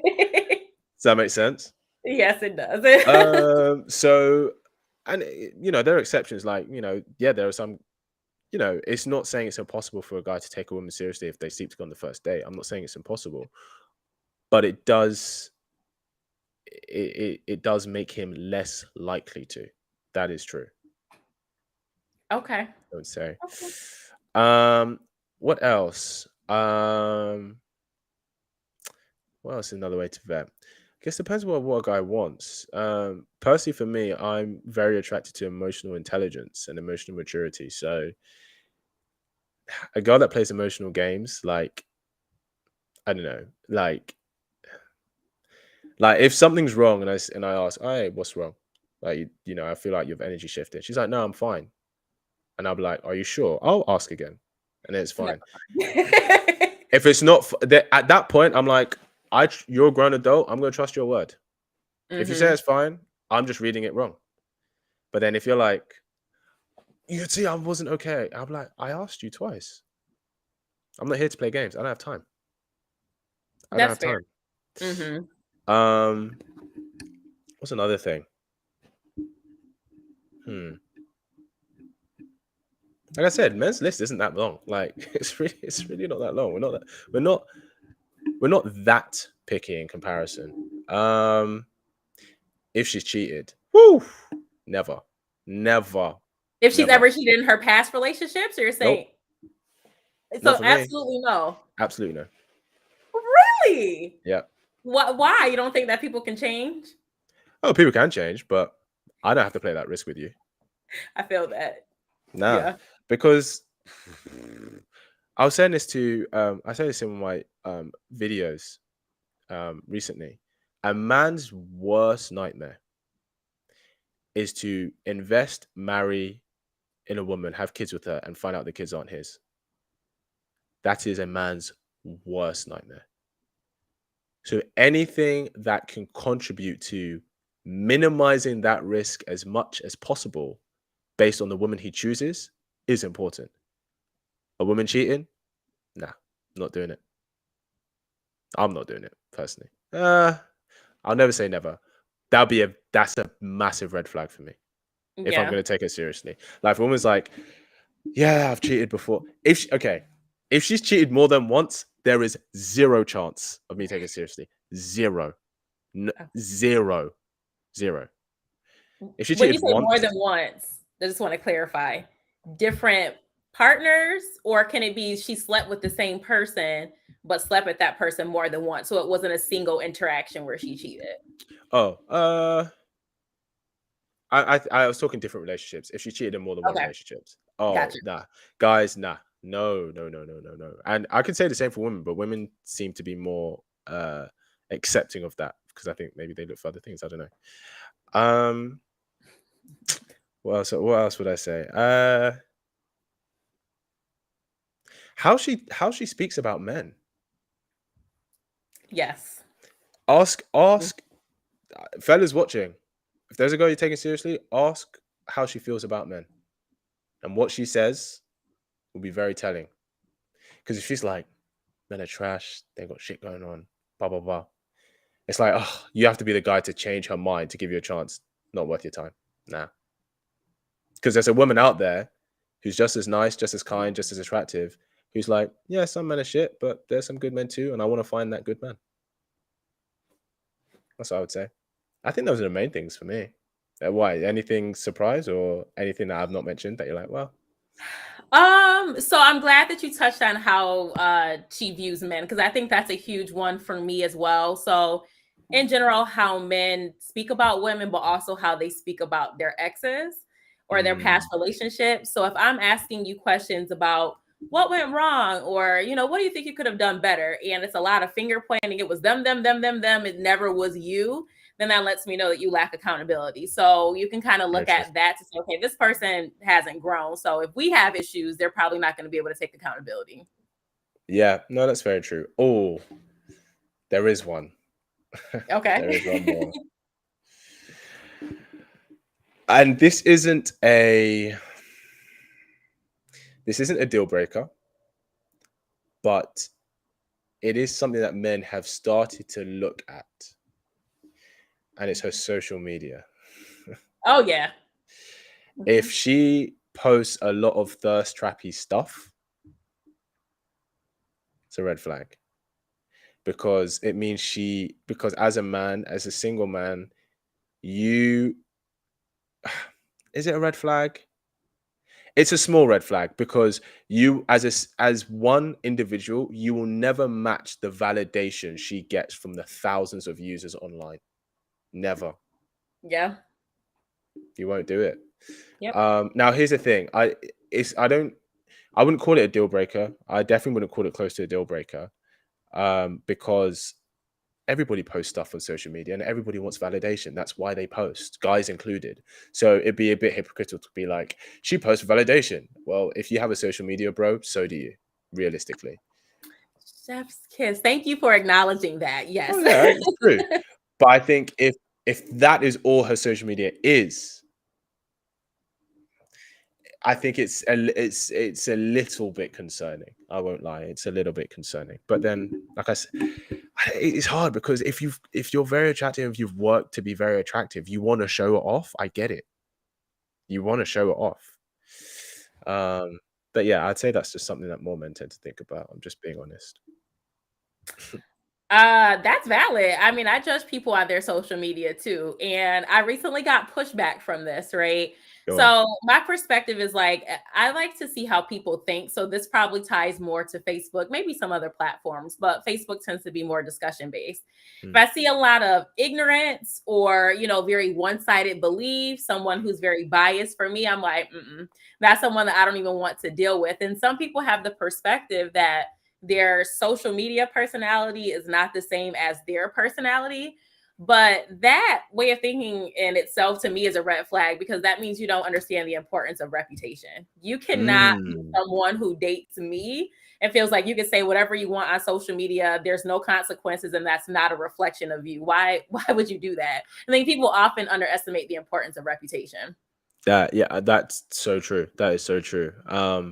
And anyone who posts about their dating dilemmas online, like, oh, this guy, blah blah blah blah blah blah blah, and you may not say his name, but when you see those Instagram stories, like, when guys blah blah blah blah, like, that's freaking annoying. Like, this guy just, and I'm like, because no one wants their business aired out. So it's like, if you're saying that about this now, it's like, what if we get together, we have an argument, you can be posting about me? That's like disrespectful to the relationship. Right. Same as if guys do it too. If guys are like, oh, well, when a girl blah blah blah blah blah does this, I'm like, bro, like, you need some class, man. Like, can you give an example of that? What do you mean? Example of what? Of what you're describing. So if someone is vocal on social media about something that's happened, can you give me an example of something that you consider to be a red flag for those reasons? Oh, okay. So like, if I don't know, let's say a girl goes on a date and they split the bill and he doesn't pay, and she's like, oh, I just went on a date and the guy didn't even pay for me. Hashtag chivalry is dead. What's wrong with men today? Okay. That just makes me just go, you know what, let me just mute her stories, because this is just like, I don't need this messaging in my life. The equivalent for a guy might be something like, I don't know. I don't see guys do it that much. That's the truth. But I'm trying to think, an equivalent a guy might post. I must have seen something where, like, he says something like, you see, guys don't post because they know they'll get backlash. They'll know they'll get hate for it. Like, for guys like, like, I paid for this girl on a date and she ghosted me. Girls would be like, well, she doesn't have to text you, which she doesn't. That's right. But I think guys say much less because they don't want to get hate. Right. Yeah. Whereas girls will say it and guys will be like, for God's sake. But other girls will be like, yeah, I agree. There's nothing wrong with that. But it's, I think that's why I've just seen more girls post that kind of stuff. Okay, so we have a comment from Mr. Is it Greenard or Greenard? Please tell me if I'm saying it wrong. But thank you as well to people who are putting money into the super chat. Definitely do appreciate y'all. Much love. Yeah, he said, recently there was a stripper on TikTok complaining that college-educated men pass women like her up for the girl next door. I'm like, right or wrong, perception plays a part in the dating scene. So I think that kind of talks about what you're saying, but expands on it a little bit, where people are kind of doing these posts and complaining about the experiences that they have with dating, but they're not taking the time to process how they're playing a part in that.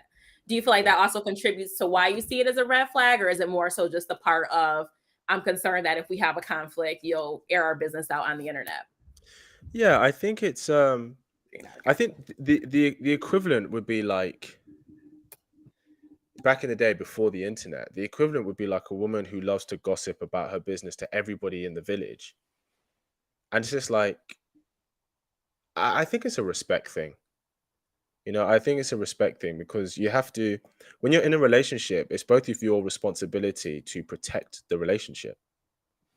And when you're airing your business out like that, you're not protecting it. You're doing the opposite, actually. And the irony is that people think, oh, well, if I air my business out, I'll get them on my side. It just makes them look at you and be like, you, you're disrespecting yourself because you're in this relationship. So, yeah, like I think how people are online, they see it as that's what's being represented by me in public, which is true. It's a public platform. So Yeah, for sure. I also see it kind of as a red flag that the person doesn't have impulse control. They don't know how to manage their emotions. So they're probably going to be the type who acts off emotion if you guys do have a conflict versus processing how they feel and then communicating that in a healthy way. So I do agree. Yes. very true. Yes. Let me ask you, what are some what's some vetting red flags that maybe you see? And then after this, let's talk about green flags. Okay, good. So they're not necessarily vetting red flags, but it's things that I look for in general. So I Okay. think the very first thing is that we need to do better at vetting before we go on a date with someone. And I think across the board, this is where people mess up every single time. Before I've the had first men, date, you mean? Sorry. yeah, I think so. I think Interesting. that if we took the time to at least have a conversation with someone to see if that person is in the right headspace to even go on a date with, then we would have better outcomes. But we don't do that. And that's how you have the men who are frustrated that they paid X amount of money for a date and a woman did X, Y, and Z. Or the women who are like, I got dressed up and I did my makeup and this guy wasn't worth it. And it's like, well, it's because you didn't talk to that person beforehand. So I do Interesting. try to have at least one conversation to see if we're even on the same wavelength. Okay, so that's important. Once we're on the date, I've had to learn how to be a better listener. Okay, so again, this concept of listening to understand versus listening to respond. And on a lot of my dates now, I'm actually a lot more quiet and I observe a lot more. So Mm, I'll ask a question, right? So one question that I asked a person recently was, do you feel like you're confident? Right? Very basic question. And it was interesting to observe the facial expressions, the body language versus the answer that they gave. And I was like, mm. okay, that's interesting. Mental note. I won't press the issue any further, but that's something that I know to look out for a little bit more. Like maybe confidence might be something that is a little bit of a trigger for them or something that they're trying to work on. Mm. But I recently watched a video where it said, if you're asking a guy a question and in your mind you already know what you're going to say next, that means you're not listening to him. And that resonated with me. So I'm like, let me just stay quiet a little bit more and then I'll Yeah, learn a lot more about these people. yeah, yeah. That's fair. Yeah. I want to challenge you on having a full-on conversation before the first date. Okay. Because do you mean like do you mean like texting or what do you mean? Preferably not text. I'm not a big fan of texting. I think texting is good for short things, but I think a lot can get lost in translation with text. And Yeah. then also, it's easy for me to give a very generic or dishonest response because I can think about it. Whereas if I ask you a question right now, again, I can see how your face responds, your body language, how you respond. If you're hesitant, it's easier for me to get a genuine response. So I would say phone or FaceTime is best. Okay. I think that's fair. Yeah, I agree. I was going to say as an alternative, to have a coffee date. The first date, low stakes.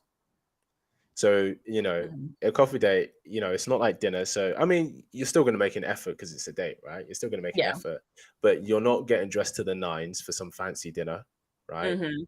Where potentially the guy you don't vibe with, and you're like, this is a waste of my time. But also for the guy, because, most people can afford £7 or $7 for a coffee and not be so jaded by it if it doesn't go well. Yeah. But also as well, it's both best for both because if you're not really enjoying the date, you can make up an excuse to leave. you know, Right. like, so because it's in the middle of the day. I always do a coffee date first.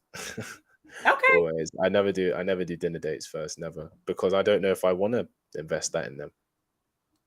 Do you ever get pushback from women on that? Never. I never have. Really? I wonder if Yeah. that's an American thing. In case you guys haven't realized, he's not from the US. So I wonder if this is From London.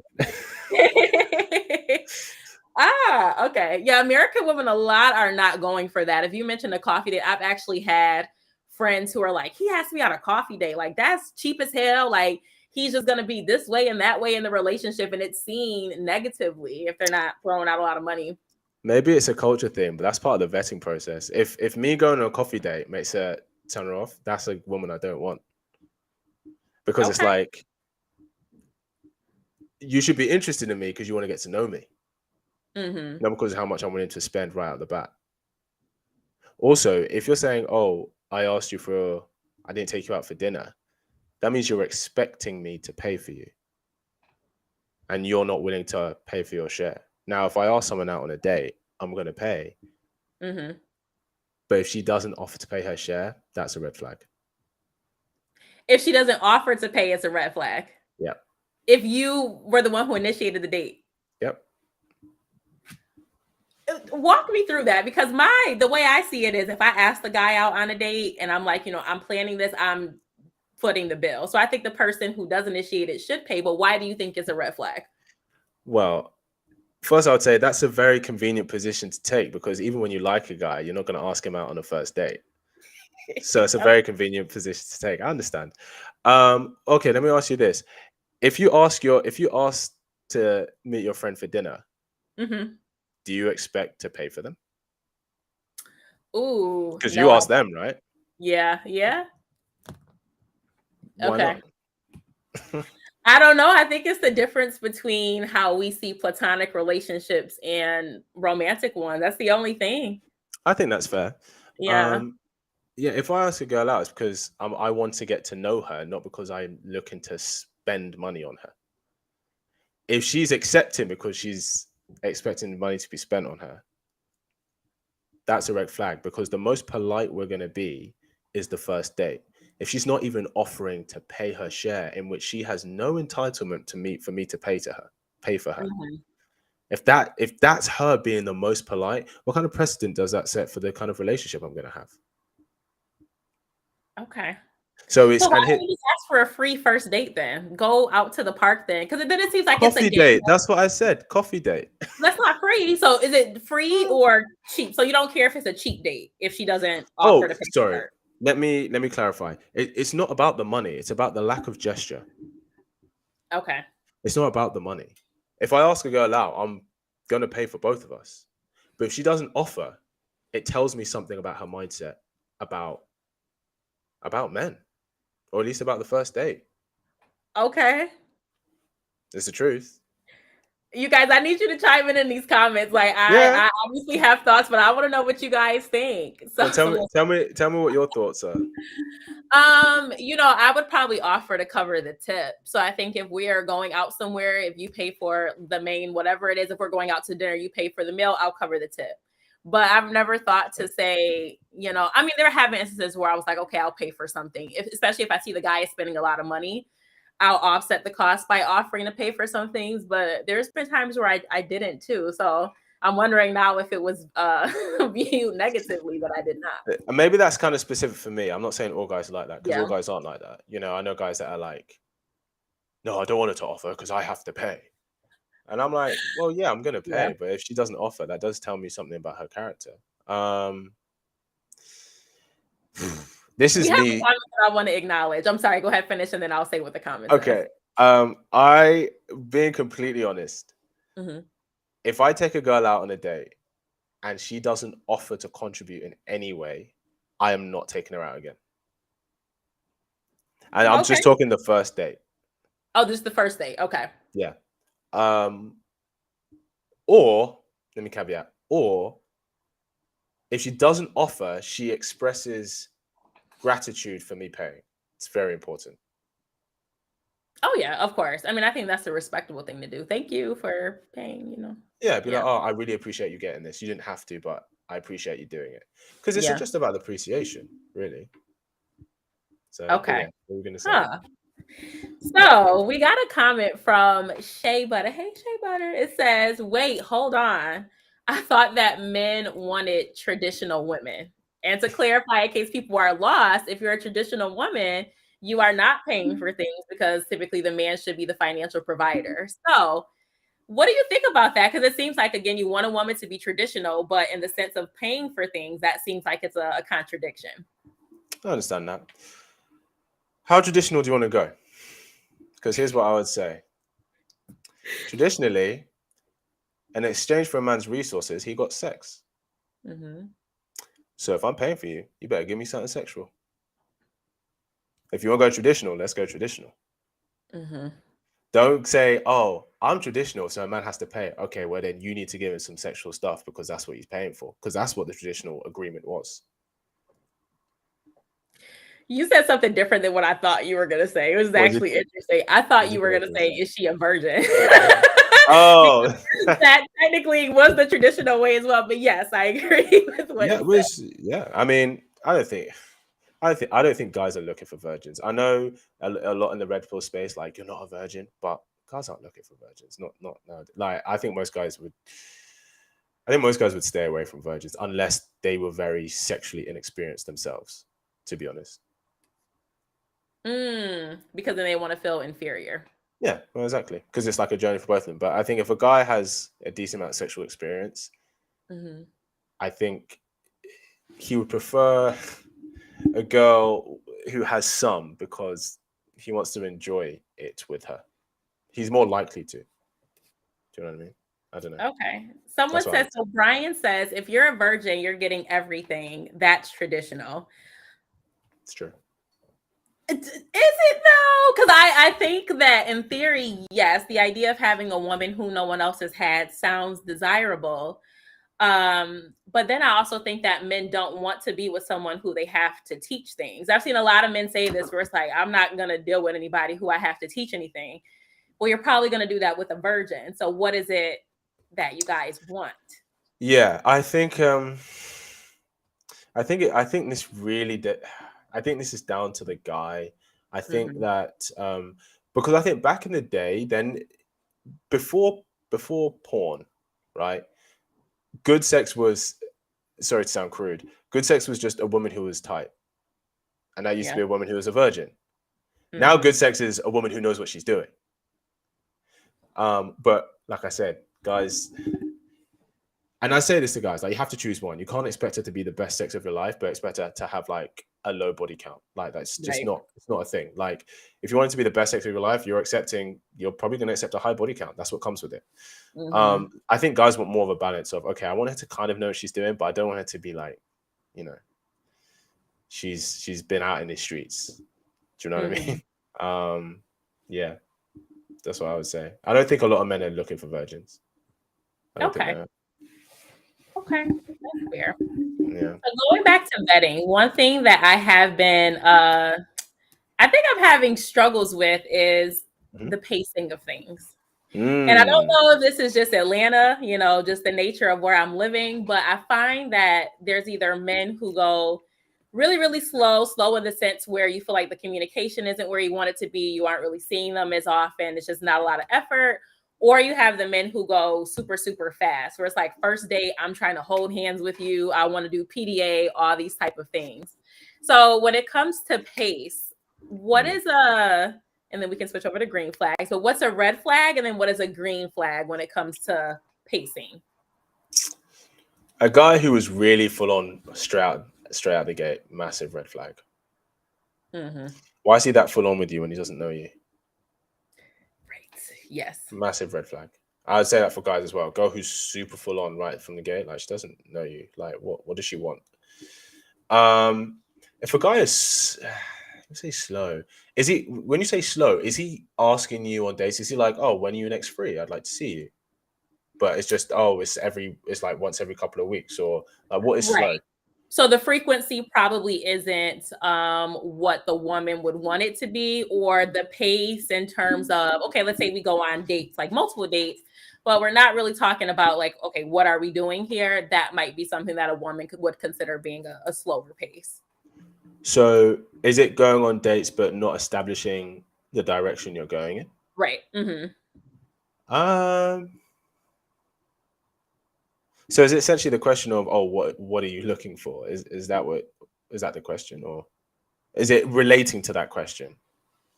In terms of the pacing, you're saying? Yeah, so is it like, oh, we've been on a few dates, but I don't even know if he's looking for a relationship or something casual? Like, Hmm. is that what Yeah, is that what you mean by I guess pacing? so, because you guys haven't had the conversation of where it's going. So yes, I guess you would be a little bit, you question or you're concerned about where it's going. It's going slow in the sense that you don't know what direction you're going in. Like we're a few weeks in and it's like moving like a snail. It doesn't seem like it's going toward anything resembling commitment.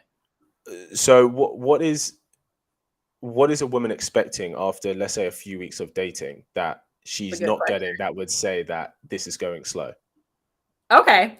So I think I'm that generally asking. Sorry, I'm no, generally I know I'm asking. going to answer. So I think that a big thing is the communication aspect of things. Kind of like I said. So I've talked to some women who feel like, if I've been dating a man for a few weeks, we should be talking every single day. And we're not talking every single day. And it could be like a text, hey, how was your day? It doesn't have to be a full blown phone conversation. But if we're not going in that direction, then it's going really, really slow. Whereas some people are like, no, Mm. if we talk once or twice a week, I think that's sufficient.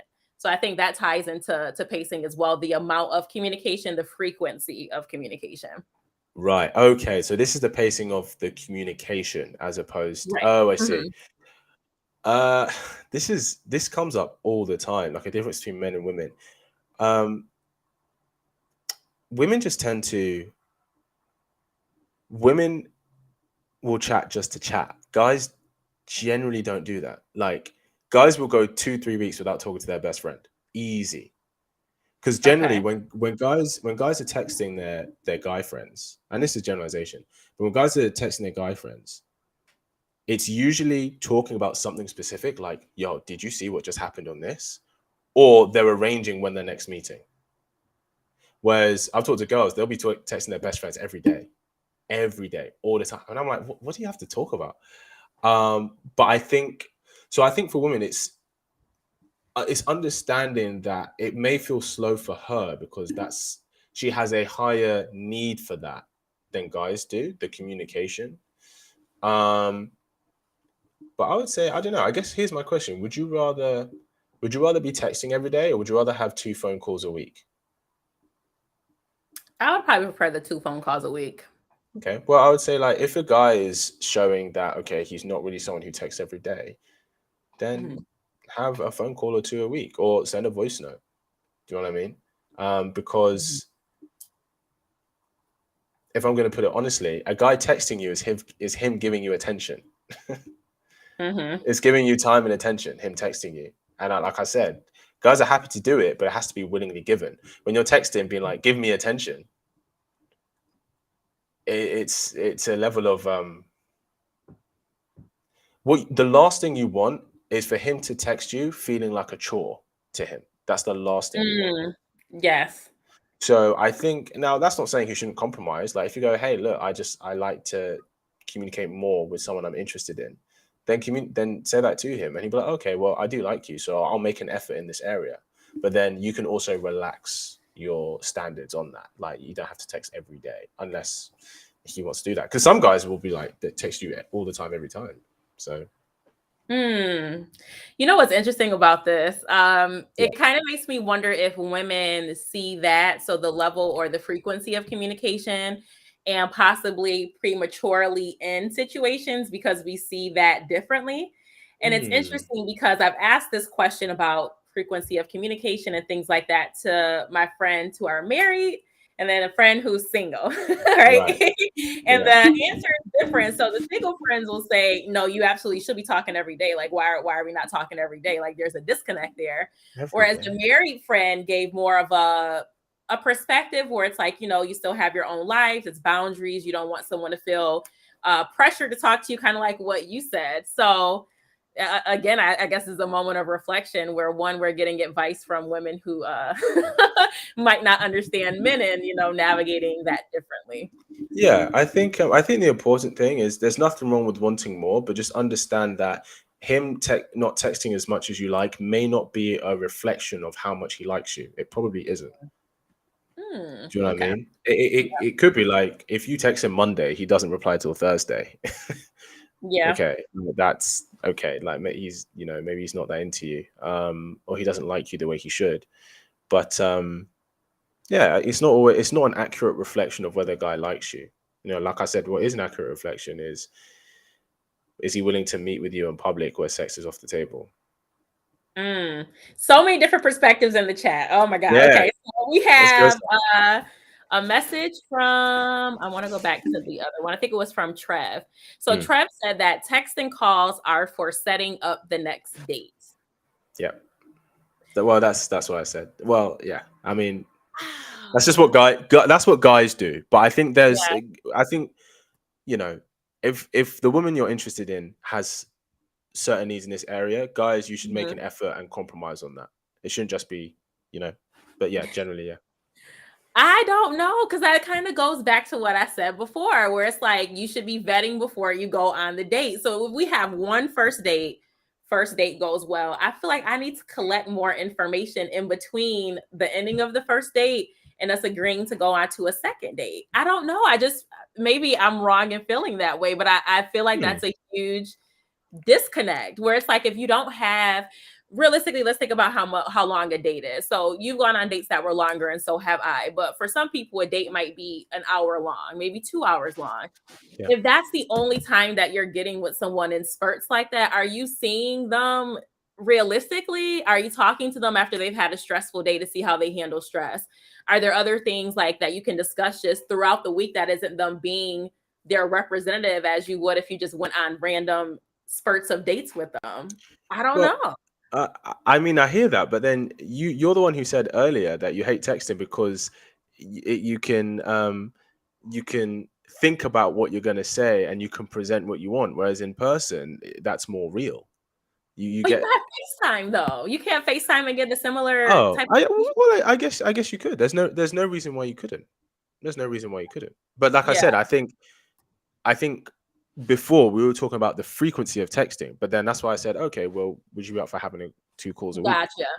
So no, to clarify, it's just the frequency of communication. And communication could be any modality: phone, text, FaceTime. Yeah, because I'd say because texting, especially if a guy likes you, because usually in the beginning it's a guy trying not to fuck up. Right? Yeah. I don't want to text the wrong thing. And that takes energy. It takes mental energy. She's like, if she goes, she texts me at 10 p.m. being like, hey, what are you up to? I'm like, shit, does she want a half naked picture or does she just want to know if I'm reading a book? I don't know. You know what I mean? Yeah. Like that takes energy. So that takes time and energy for a guy to be messaging in a way where he's like, just be normal and not show that you like her too much, but also text so you show that you're interested. Whereas if you're a busy guy, if you've got stuff to do, it's like, okay, I'm going to dedicate from 6 till 7. That is your time. Mm-hmm. Let's have a call. Mm-hmm. I think most men prefer that because texting throughout the day, especially if we've got stuff to do, just like, I don't have time to like thinking about, I'll come back to that. But then what happens is you text in the morning, he's like, I'm going to think about this at 6. And then he messages you at 6. And then your girl's like, he didn't text you for the whole day. What the fuck? Yeah. Do you know what I mean? Yeah, I agree. I think the biggest thing is just compromise. I would say that's the major thing. So if I'm telling you that I'm a person who prefers more frequent interaction and you're like, you're okay with less, what's the middle ground here and can we both adjust? And I think if a person's not willing to adjust after you've already expressed how you feel about it, that should kind of tell you if you need to move forward with the person or not. I agree. Yeah, because relationships is about compromise for sure. Absolutely. Someone said, and I feel like this is a great way to kind of summarize everything. So Shea Butter said, too many people are playing games and it shows. And I agree with that. I think that's one of my biggest frustrations with dating is that it seems like it's all a mental game. You have all these rules. You don't want to come across as being too standoffish. You don't want to seem like you're too available or too clingy. And I think a lot of people struggle with that because it's hard to just be your natural self when you have to keep all these different rules in mind so that you can be the best version of yourself, which oftentimes isn't even really your true self. You're bringing a representative. So how do Yeah. you think about that? Just navigating being your authentic self and dating. Yeah. I think that I don't know, maybe because I'm an actor, so I'm very comfortable in who I am and being myself, and that's always worked for me. So I've never had to worry about not being myself. I think it's, you take, as you start to build a rapport with someone and start to build trust with them, you take measures to show more of yourself. So if you're only showing 5% of yourself on the first date, maybe the next date you show 20% of yourself. And then because as you get to know them, then you feel like you can show the goofy side and the fun side as well, all of this. So um I think it's not about being someone you're not, but about, you know, it's about building trust with someone that the more trust you build, the more of yourself you show, I would say. Mm. But I wanted to ask you a question. What do you think is a game? What do you think is a game that women play when they're dating? And I'll share one that I think men do. Um, Sex is probably the biggest one, honestly. That's the first thing that comes to mind. Go on. You can honestly, I can reinvent myself and be whoever I want to be with every man that I'm dating. Honestly, assuming that I don't have a reputation and my business isn't out there, Yeah. I could say, I'm saving myself for marriage, knowing that with the last guy, I smashed him on the first date, right? You can just kind of adjust how you navigate sex to make yourself look better. And I think women are aware of that. And so it happens pretty frequently. I hear that. Yeah, that makes sense. I mean, sex is power, man. It's the It power you is. have. Yes. It's the power you have. The game that men play. I'm really ready to hear this. Let me get my drink ready. What is the game that men play? I think the biggest one that I think the biggest game that men play is giving the impression that they're open to something serious when they're not. Yes. That's the biggest one. So if she's like, "Oh, what are you looking for?" He's like, "Let's just see how it goes." Yeah. Now here's the thing. Do you know the reason it's such a commonly played game is because it's really easy to do. Because a guy may just be like, let's just see how it goes. Because a guy may be open to a relationship, but he also may be open to something pretty casual, which some women are, right? And he might be like, okay, I don't know if you're the kind of person I want something casual or a relationship, so let's see where this takes us. And that is a legitimate stance to take when dating someone. But then it's easy for guys to say, well, I'm open, let's see where it goes. Because they could, in their head, they could already be like, this is just a casual thing for me.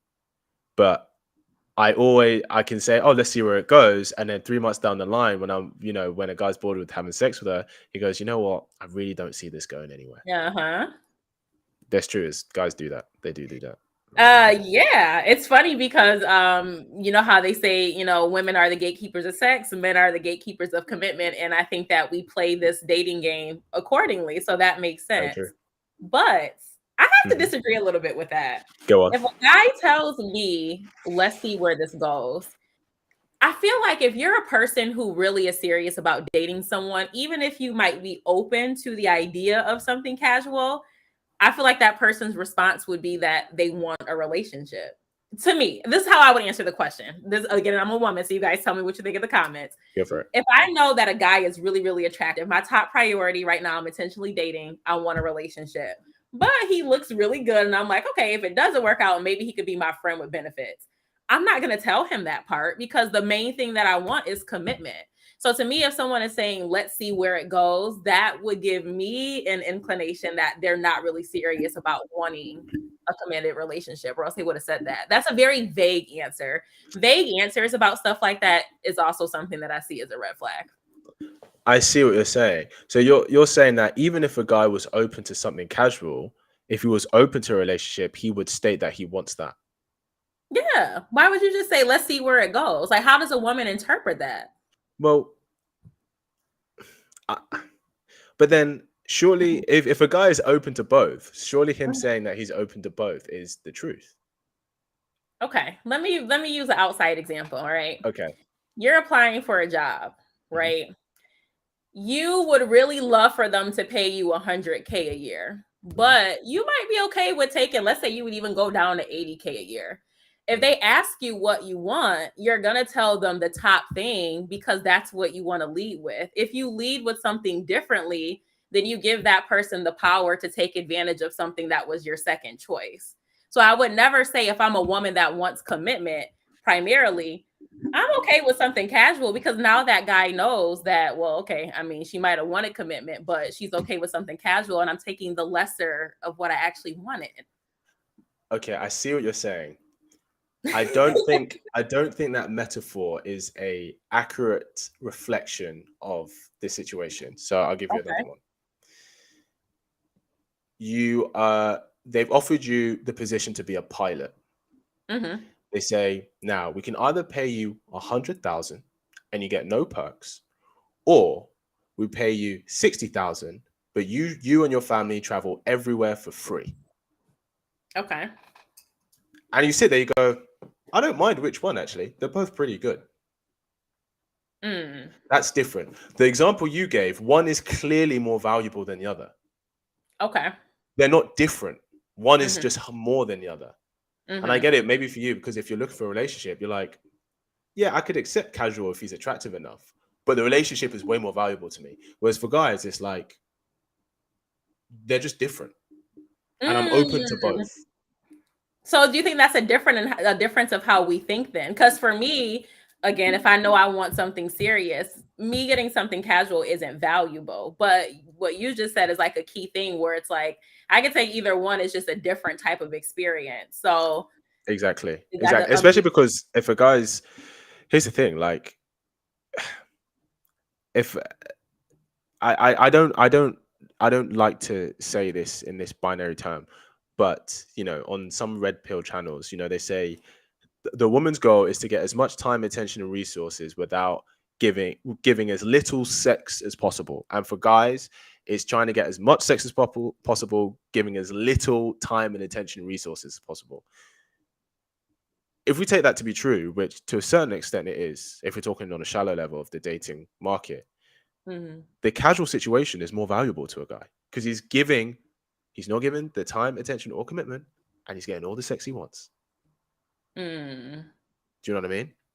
So there is value in the casual compared to the relationship for him. Because for the relationship, he does make a sacrifice for it. He does.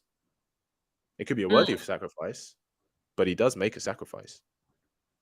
Okay. Rome Rush says, so wild how this is complicated. I know, because this might sound like very simple to you and it sounds simple to me, but this shows how men and women just think differently. So if Yeah. I'm understanding you correctly, it would be the difference of I have a job that pays 100K a year, but one job I go into and I have to put in a lot of energy, effort. They micromanage. The other job, I can just kind of lax off, do whatever I want, but I still get paid 100K a year. So it's like you put in less effort, but you're still getting something of value or something that's beneficial to you. Would you say that's more in line with what you're saying? Um. I'm still not getting it. Okay. Yeah. No. No. No. No. I think that's good. I would say in that example, maybe this just further complicates things. I would say that in the first example of 100K, where you're having to put in the work, you're having to put in more work, but you have higher status. Whereas the second one is you get paid the same, but you don't have the same status.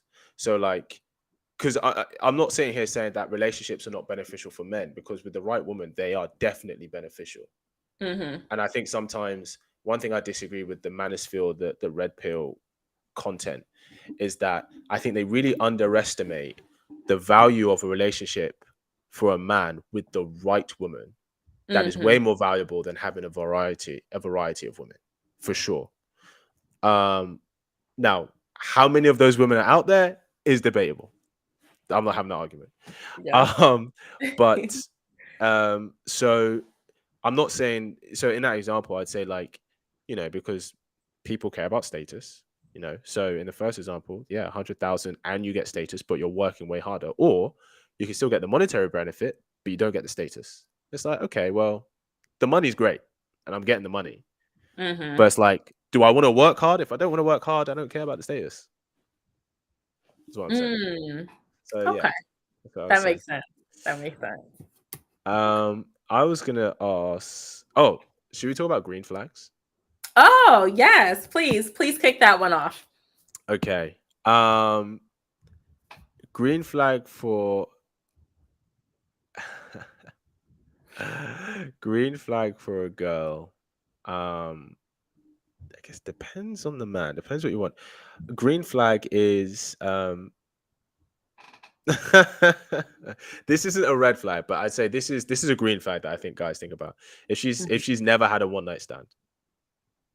Okay. If she's like, I've never met a guy and slept with him that night, I think that's probably a green flag. Okay. That's Uh, fair. yeah, because relationships go up and down. You know, you go through rough patches. You don't Mm-hmm. want, oh, you're going through a rough patch. She goes in and out with the girls, and then she slips up. Like, you don't want, if you're like, okay, well, I know she's the kind of girl who's not gonna have a one night stand, and I can trust that when we go through a rough patch, she's not gonna sleep with someone random. That's not gonna happen. It's not impossible, but it's just less likely to. Okay. Um, if she offers to pay her share, that's a green flag. If she offers, Okay. it's a green flag. It's a green flag. Um, hmm.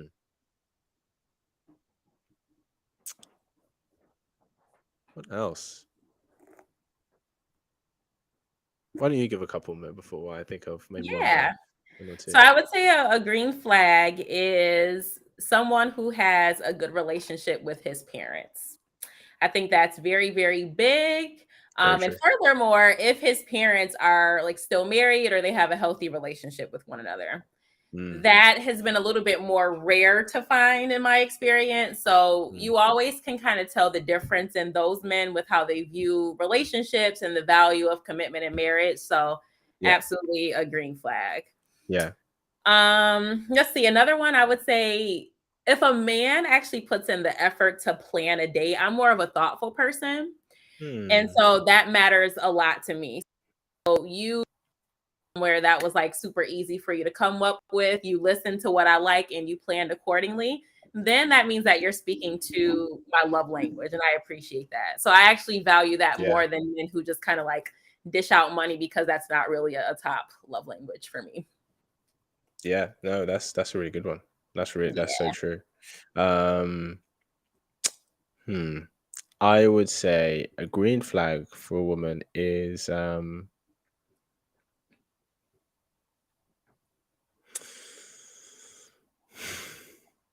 hmm.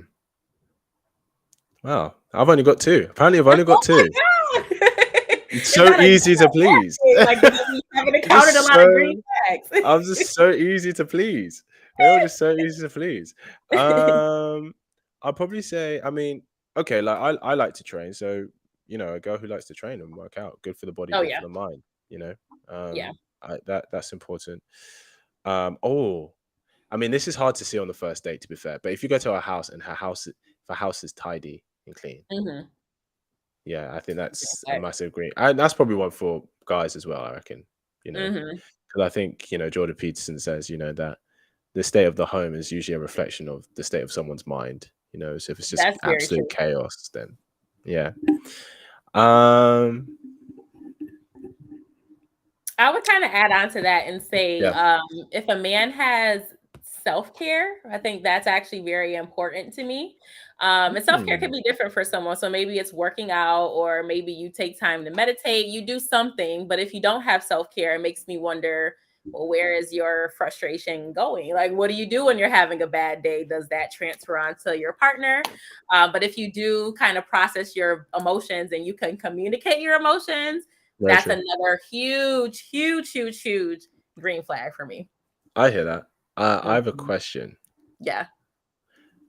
What if they say that they are? I don't know what you are, and you don't have to disclose this because you'll get hate either way, I'm sure. What if they say that they are conservative? Yeah. Um, I would need to expand a little bit more on what that means to them because I feel like that's a little bit more vague. Now, if you have beliefs that are very, very strongly contradicting mine, then that's an issue. Yeah, of course. But yeah, I would have to get a little bit more context. Yeah, conservative over there, that's Republican, right? Yeah. Okay. And so the reason why I said that is because, again, with that, when it comes to whole political parties, I think we don't really fully understand. So someone will say, I'm conservative because I'm a Republican. But then it's like, okay, well, let's break down your beliefs. What does that actually mean to you? What do you agree with? What do you disagree with? And then that's where it starts to get a little bit more muddy. Yeah, no, I think that's true. Yeah, because it's like you're in two camps. It's like there's no spectrum, but everyone's on the spectrum somewhere. Like everyone's on the spectrum. I think a green flag.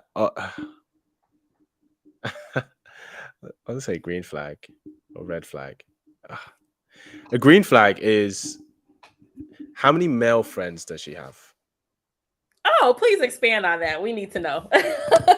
If she's an attractive girl and she has many male friends, and women, you are not stupid. You know your male friends want to sleep with you.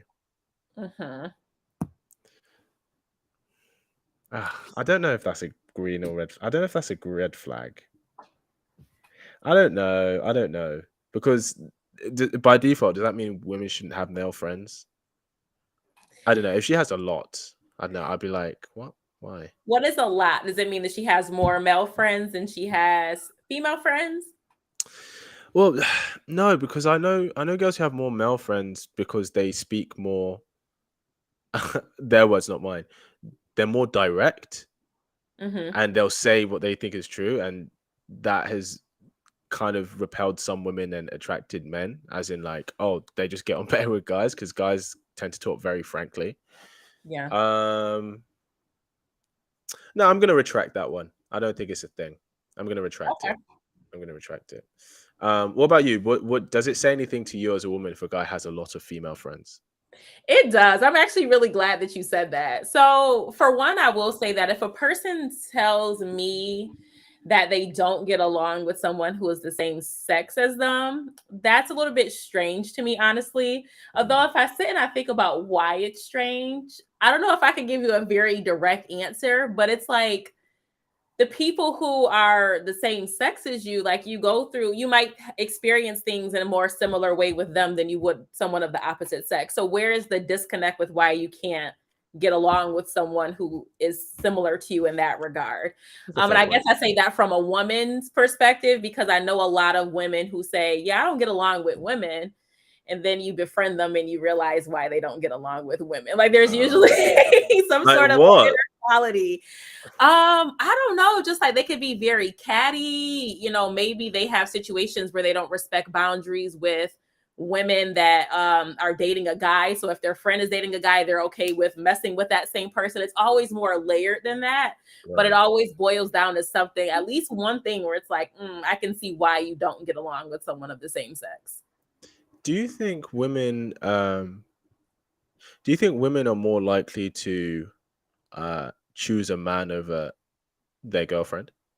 As in like, so you said about a girl messing around with the same guy. Yeah.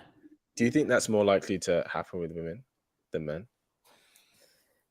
To make sure I'm answering this correctly, you're specifically asking if a woman would cross that boundary of sleeping with one of her friends' exes more so than a man would? Yeah.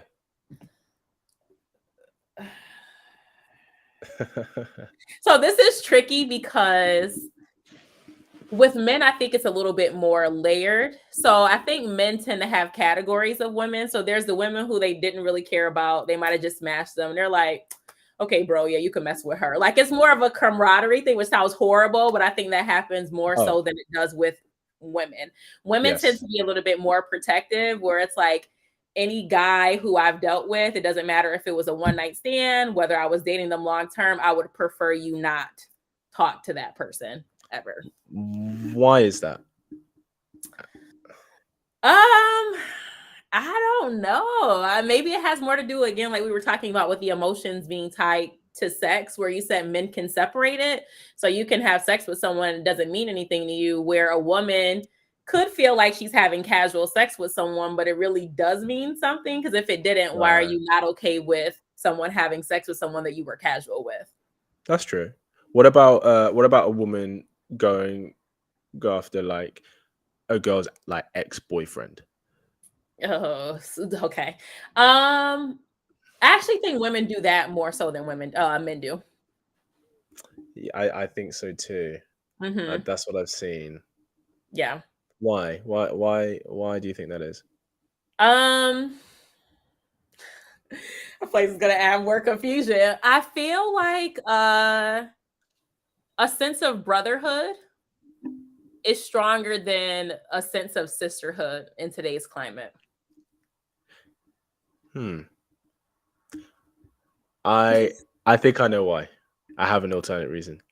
Why? Why do you And think? this goes back to this go back to flaws and standards. Yeah. Out of 100 women, 40 will meet a guy's standards. So if there's one in there that he can't pursue because it was his boy's ex, he'd be like, fair enough.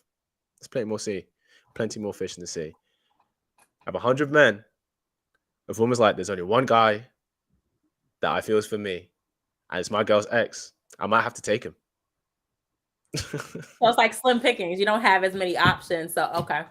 Yeah, I think because if women have much higher standards, the higher, yeah, because it's about quality, isn't it? So if there's a one quality guy, and also if he's been with one of your friends, then it's kind of, especially if they're together for a while, it's kind of like, okay, he's a man who can do relationships Yeah. as well, as opposed to, oh, this guy just had sex with my friend and left. So I think it's because it's hard to find men that women want. So when they find one, they're like, I'm more willing to do more to get him. Okay. I can see that. I do have a question though. Yeah. Do you think that men find women in a relationship to be more attractive than women who are single?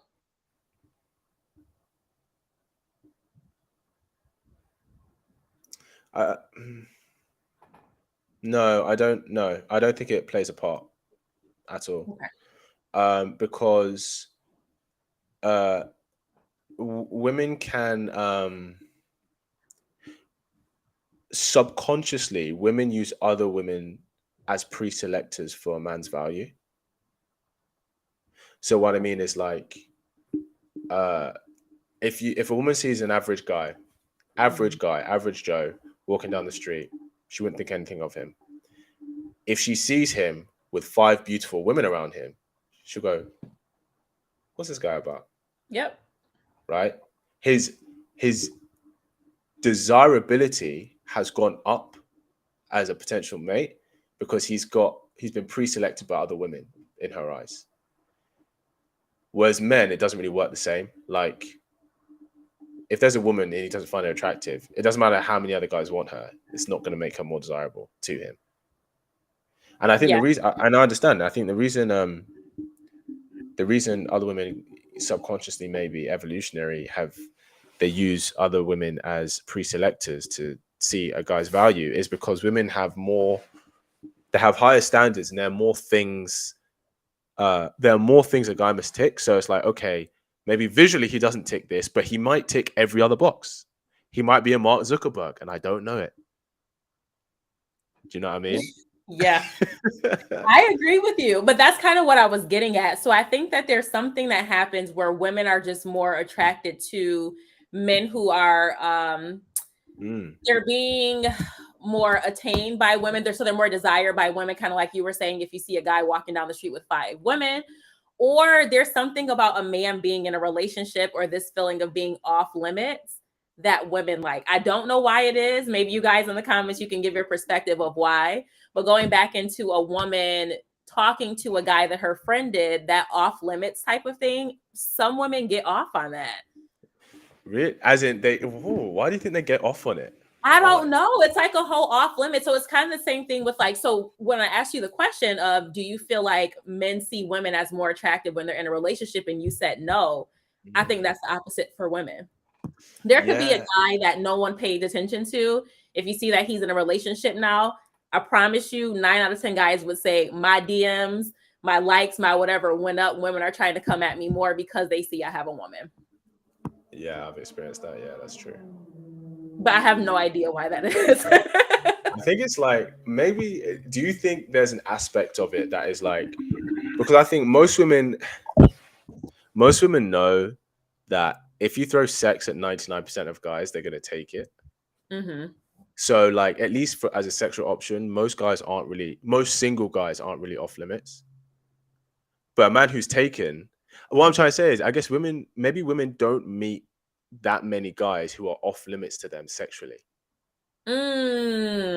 Whereas as guys are used to it all the time. Like, most women are off limits to him sexually, right? Because most women, the average guy doesn't get chosen. So when she meets a guy who's like, oh, this is a guy I can't throw sex and get his attention, maybe that's more alluring. I don't know. So Trev said women innately like competition. Do you agree with that? I don't think it's that. I don't think it's that women like competition. Mm-hmm. I think it's that if women are competing for a man, then he is a man of value. Like, a woman competing for a man is a sign that he's a man of value, essentially, because women wouldn't compete for him otherwise. So Trev also said that a man who is in a relationship is vetted, which makes him more attractive. Very How true. do you feel about that? Yeah, pre-selected. Yeah, he's been vetted by someone else, another woman. Huh. Yeah. That's very, very twisted. I guess true. that makes sense. But it's very interesting because, so the reason why I don't know how I feel about the whole competition comment is that women don't like, let me change what I'm going to say. Consciously, women don't like the idea of competing with women, which is why I think a lot of women get bothered when they hear men nowadays say, no, I feel like you have to compete, like put in effort to compete with other women who are trying to get my attention as well. And women will say, no way. But I don't know, in situations like this, maybe we are subconsciously competing and we're okay with that. I don't know. Well, the truth of the matter is, whether you're a man or woman, you're competing. Yeah. Sorry. Yeah, everyone competes, whether you like it or not. You know, if there's a man you want, the likelihood is, as a woman, if there's a man that you want, other women probably want him too. Because guys know, if there's a woman I want, I know there are other guys who want her. Like, most women, 99% of women have men who want them. So everyone is competing. Everyone is. But I think the difference is, you know, women compete for the top guys. So if a guy's being competed for, then he's got value, right? It's a sign, because if other women wouldn't compete for him otherwise. I wanted to ask you a question.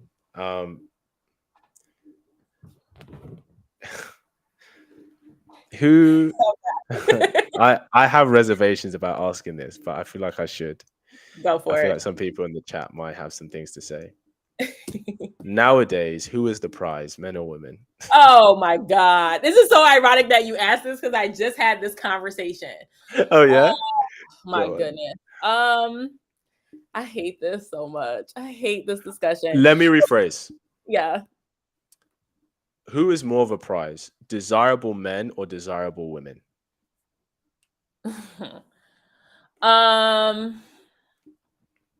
Just by absolute, I agree with you, and I'm going to address your comment when I answer this.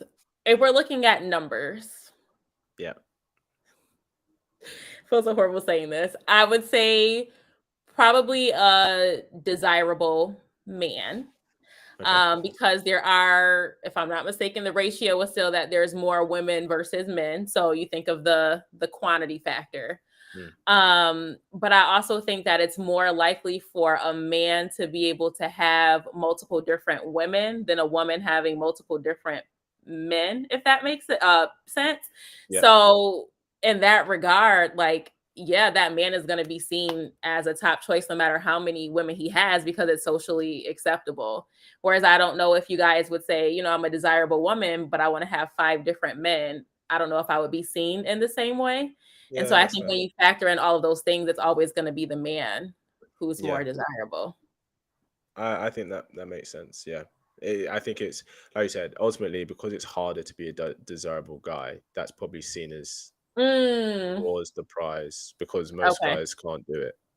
Because the effort, because I mean, yeah, because women are more so valued on youth and fertility and beauty Mm, and things like that, which we don't really have to work for unless you stay in shape and things like that, of course. But yeah, I guess more work goes into attaining financial stability and things that yeah. women look for. But ironically, it's funny because we may say that desirable men might be considered more the prize, Hmm. but desirable women have way more options than any man will ever have ever. Way more. Like the attractive woman, like who works at McDonald's but Hmm. is on social media, has way more options than like an athlete. An athlete has a lot of options. Don't get me wrong, but like she has way more options, like way more. Really? Okay. Oh, Hmm. 100%. And like I said, now there's an argument. There might be just more sexual options. Right. Uh no, I'd just say like if she's attractive, like a lot of guys would want to commit to her as well. Well, most guys would. That is true. But yeah. Really? Well, Ah, okay. well, I mean, like, you know, um, the average guy for sure. Just She's because she's attractive, they would want to commit to her. okay. What I mean is they would be open to having a relationship with her. They're not looking at her and just going, okay, now I just want her for sex, is what I'm saying. I don't know about that. You don't think? You don't think if a girl's like very attractive, you think average guys are like, nah, she's just sex for me. Well, I think it depends on the substance that she has. I think we're seeing that a lot on social media today, where there's a lot of beautiful women out there. If you think of all the Instagram models and things like that, Mm. but I think that if a guy is kind of looking and seeing that she's a beautiful woman, but you're scrolling through her page and it's like, okay, what else? What else is there about this girl? Your just looks. There's 500 more Instagram models out there, so it's like if you aren't making yourself stand out by providing substance, then why would he commit to you versus just seeing you for your looks or for the physical things that you have to offer? I agree with you, but I think the amount of men that do that and can afford to discriminate like that is very, very small. I think Hmm. most men go, wow, like if I could get even one of these 500 Instagram models, I'd be happy. Most men are Okay. like, I think most men are like that. But the guys who are like, okay, yeah, she's really hot, but what else does she have? I think that's very small because, like I said, most men can't. I mean, that's why OnlyFans is so popular. The guys commit more to girls they've never met through their financials. Like they're paying every month. They've never met this girl, and they're paying every month. Just, I mean, they're True. seeing a lot, but I think Oh goodness. because yeah, you don't have to be as a girl. All you have to do is be hot to succeed in OnlyFans, and you have to do explicit stuff. But you, you Yes. don't have to be famous. Like as a guy, you better have some clout before you start that. Otherwise, you are not making anything. Interesting. Okay, so we have a couple of comments. Go for it. So one said, no, just because she's cute means nothing. He just wants to have sex. So Daniel said that. Okay. And then Brian had an opposing view and said it comes down to, are you moldable? What is moldable? Can we talk about that a little bit more? Moldable. What? So if you can mold a woman into the kind of if you can mold a girl into the kind of woman you want her to be for the relationship. Mm-hmm. Uh, I mean, there's an argument for that. Personally, I'd rather not have to mold. I'd rather she's just the kind of woman that I want. Um, but yeah, if she's like, yeah, I mean, if she's younger, then I can't remember. I can't remember this comedian's name. Hilarious. She's American. She's quite young. She's like late 20s. But she in her stand-up, she says, you have until 30 to kind of sort out all your issues because it's kind of like a lake. Whatever shit is in the lake at 30, it freezes over and it's there forever. That's it. That's it Yeah. now. So I think it's I think moldable is like, okay, a guy can take out the shit he doesn't want and put in the shit that he does. Okay, so if you have a woman who is average appearance and you don't have to mold her, so she has all the qualities that you're looking for, most of them, do you feel like she would be more desirable than a woman who is very, very attractive, but she's moldable, yet lacking the qualities that you want? Very attractive but moldable. Yep, No, guys would probably choose that one. Yeah. the one who's moldable. Yeah, if she's very attractive, yeah. Okay. Because it means she has the potential to be the kind of woman that the average woman is. Okay. But if you're saying, oh, a girl who's very attractive, but she's not the kind, she doesn't have those qualities, I think most guys would take the average woman, because when a guy is looking for something serious, he'll go down in looks to go up in other qualities that he values. Mm-hmm. How far he'll go down is dependent on the guy, but So this is interesting because again, this ties into our differences in what we value, because it sounds to me like you guys will pick a more attractive woman and build her up in a way. I don't want to say like a passion project, but that's what we talk about when we mention men. yes. But it is definitely frowned upon if women pick a very attractive man and try to build him. So do you think that has to do with what we value? So men valuing looks, but women aren't supposed to value looks as much? Do you think it's frowned upon if a woman chooses a guy based on his potential? Yes. Really? I don't think it's frowned upon. Yes. I just think women don't do it anymore. I just think they choose women do it guys all who the are already time. there. No. No?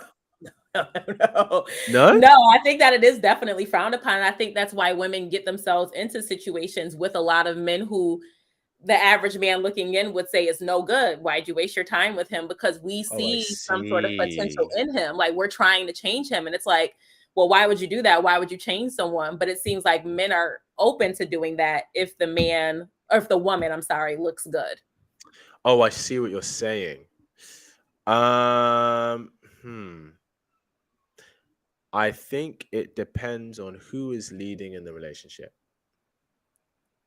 Okay. If a woman is trying to change a man, it means she is leading. Mm-hmm. Right? Because like, you know, it does happen. Like if you take let's say you take a 23-year-old young, very attractive guy and he's seeing a 40-year-old cougar, she's gonna mold him. Mm-hmm. Because she's more likely leading in the relationship. Likewise, if you take a very young, attractive girl with a guy who's a bit older, more experienced, he's like more likely leading. So that's why he can mold her, because he's leading the relationship, right? Okay. So I think what it is if a woman chooses a man based on potential and she wants to mold him, but he's not, you know, if he's the kind of man who has leadership qualities, i.e., you can't mold him, he chooses which man he's going to become, then that's when I think the shame comes, because it's like, well, you saw these qualities, why did you pick him? Does that make sense? What do you think? I don't know. So there's a comment that I agree with it here. And so Shea Butter said, this is where we as men have to admit that there is hypocrisy within us. And I don't know. I mean, I guess it kind of boils back down to what we value. Because if you're okay, so what do men say they want out of women? I keep hearing this: feminine, fit, and cooperative, right? Sure. They're the top three that people say. And so you're choosing this woman who maybe she's fit, like she has all those features, she looks good, but maybe she's not as feminine as you like, and she's not as cooperative. Why in your head does it make sense to say, okay, I'm going to take this woman and mold her, but then you turn around and say to a woman, well, this man didn't possess the qualities that you find valuable, which are leadership, maybe stability, things like that. But you were wrong if it doesn't work out in your favor. Why'd you pick him? Because it's like, well, why did you pick this woman who doesn't possess the features that you want or the qualities that you want? I think that's fair. I think if a woman has qualities that a guy doesn't want, he chooses her, and then he gets burned by those same qualities later, then no, he can't complain. He can't complain, because it's like, well, you saw that. Same with women. But yeah, I think if a guy is older and he's clearly going to be the one leading the relationship, then it's a more rewarding risk to try and mold her, because if he's older, more experienced, he's more likely to be able to mold her. Whereas I think it's less likely that a woman's able to mold a guy unless he's incredibly submissive to her. Really, he has to be submissive to her will and what she wants. I think that's the only way to mold someone. Okay. So Darius says, it depends on the man. And he said, younger men would choose a pretty bird, but old heads like me will take an average woman who's dope and basically a perfect match. Do you agree with that? 100%. 100%. A guy will go down in looks to go up in the qualities he wants. If she's a match, yeah, 100%. I think it gets to a point where, depends on the guy, but it gets to a point, if you're a guy and you've got experience with very attractive women, the beauty is powerful, but it plays less of it has less effect on your decisions in who you choose. You know, whereas if it's a guy who's never, you know, that he's been surrounded by attractive girls and he's never had the opportunity with them, and then he's 33, starts earning, you know, hitting his stride in his career, and now he's getting it, he's like, yeah, I'm just choosing the hottest girl because I've never been able to do this before. Yeah.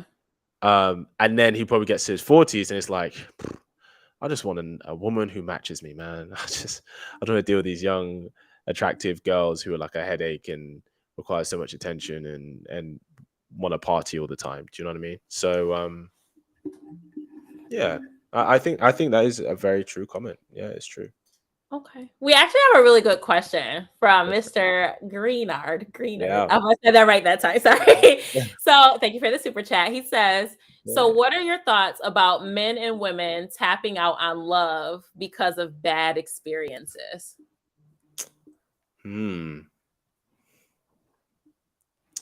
So they've had bad experiences and now they're like, nah, I'm done with men, or I'm done with women.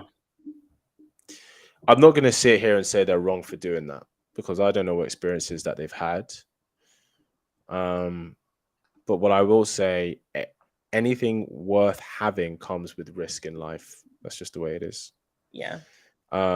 If you want love, you have to risk being burned and getting hurt.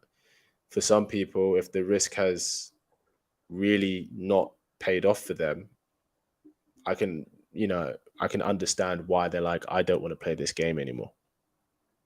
You know, it's like gambling. If somebody's gambled away their entire savings and then they finally make some money, they're like, I am not gambling again. Yeah. But some people are like, nah, gambling's fun and I've won some and I've lost some, but I'm still willing to play. That's what I would say. What would you say? Maybe I would take this from a different approach. Okay. I'm very big on energy. And I think that the energy that you put out is what you will attract. And someone said this earlier in the chat where we were talking about like if you keep having the same situations with people, it's probably something that you need to work on first so you stop attracting people. And they disagreed with that, but I don't know if I would agree with them. I think that if you hold yourself to a high standard, by default, there are going to be some people who know that you are kind of out of their league. Some will still try, but if some realize like, wow, she holds herself to this standard, and I know I'm down here, I'm not even going to try her. So if a person is at the point where they're like, I have to completely give up on love because I keep having bad experiences, I really would want to hear how that person has reflected on what they could have improved to have a different outcome. Because I think it's a lot easier for us to say, I'm just dumb because this sucks, versus, again, doing that introspection, doing that shadow work to see what we need to improve to have a better outcome. So I don't know. I think it can be very double-sided. I think that's a very good way of looking at it, and I would agree with you. Listen, we've been going for almost 2 hours and 40 minutes. I know. We gotta close this one easy. I know.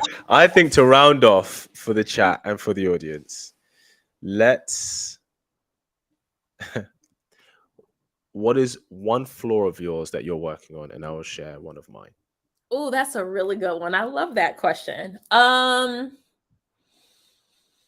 A flaw that I'm working on is my perfectionism, because I hold myself to a high standard, and in turn, I hold other people to very high standards as well.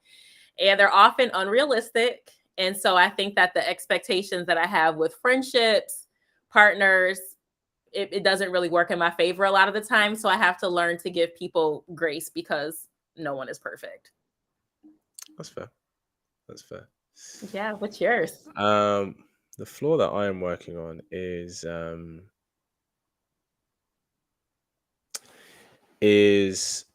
having not be as sensitive to things that I feel are disrespectful. So if I feel maybe it's the Nigerian in me, my family are Nigerian, and so in Nigerian culture, respect is very important. But if I feel a girl does something that I feel is disrespectful, I think I need to have a bit more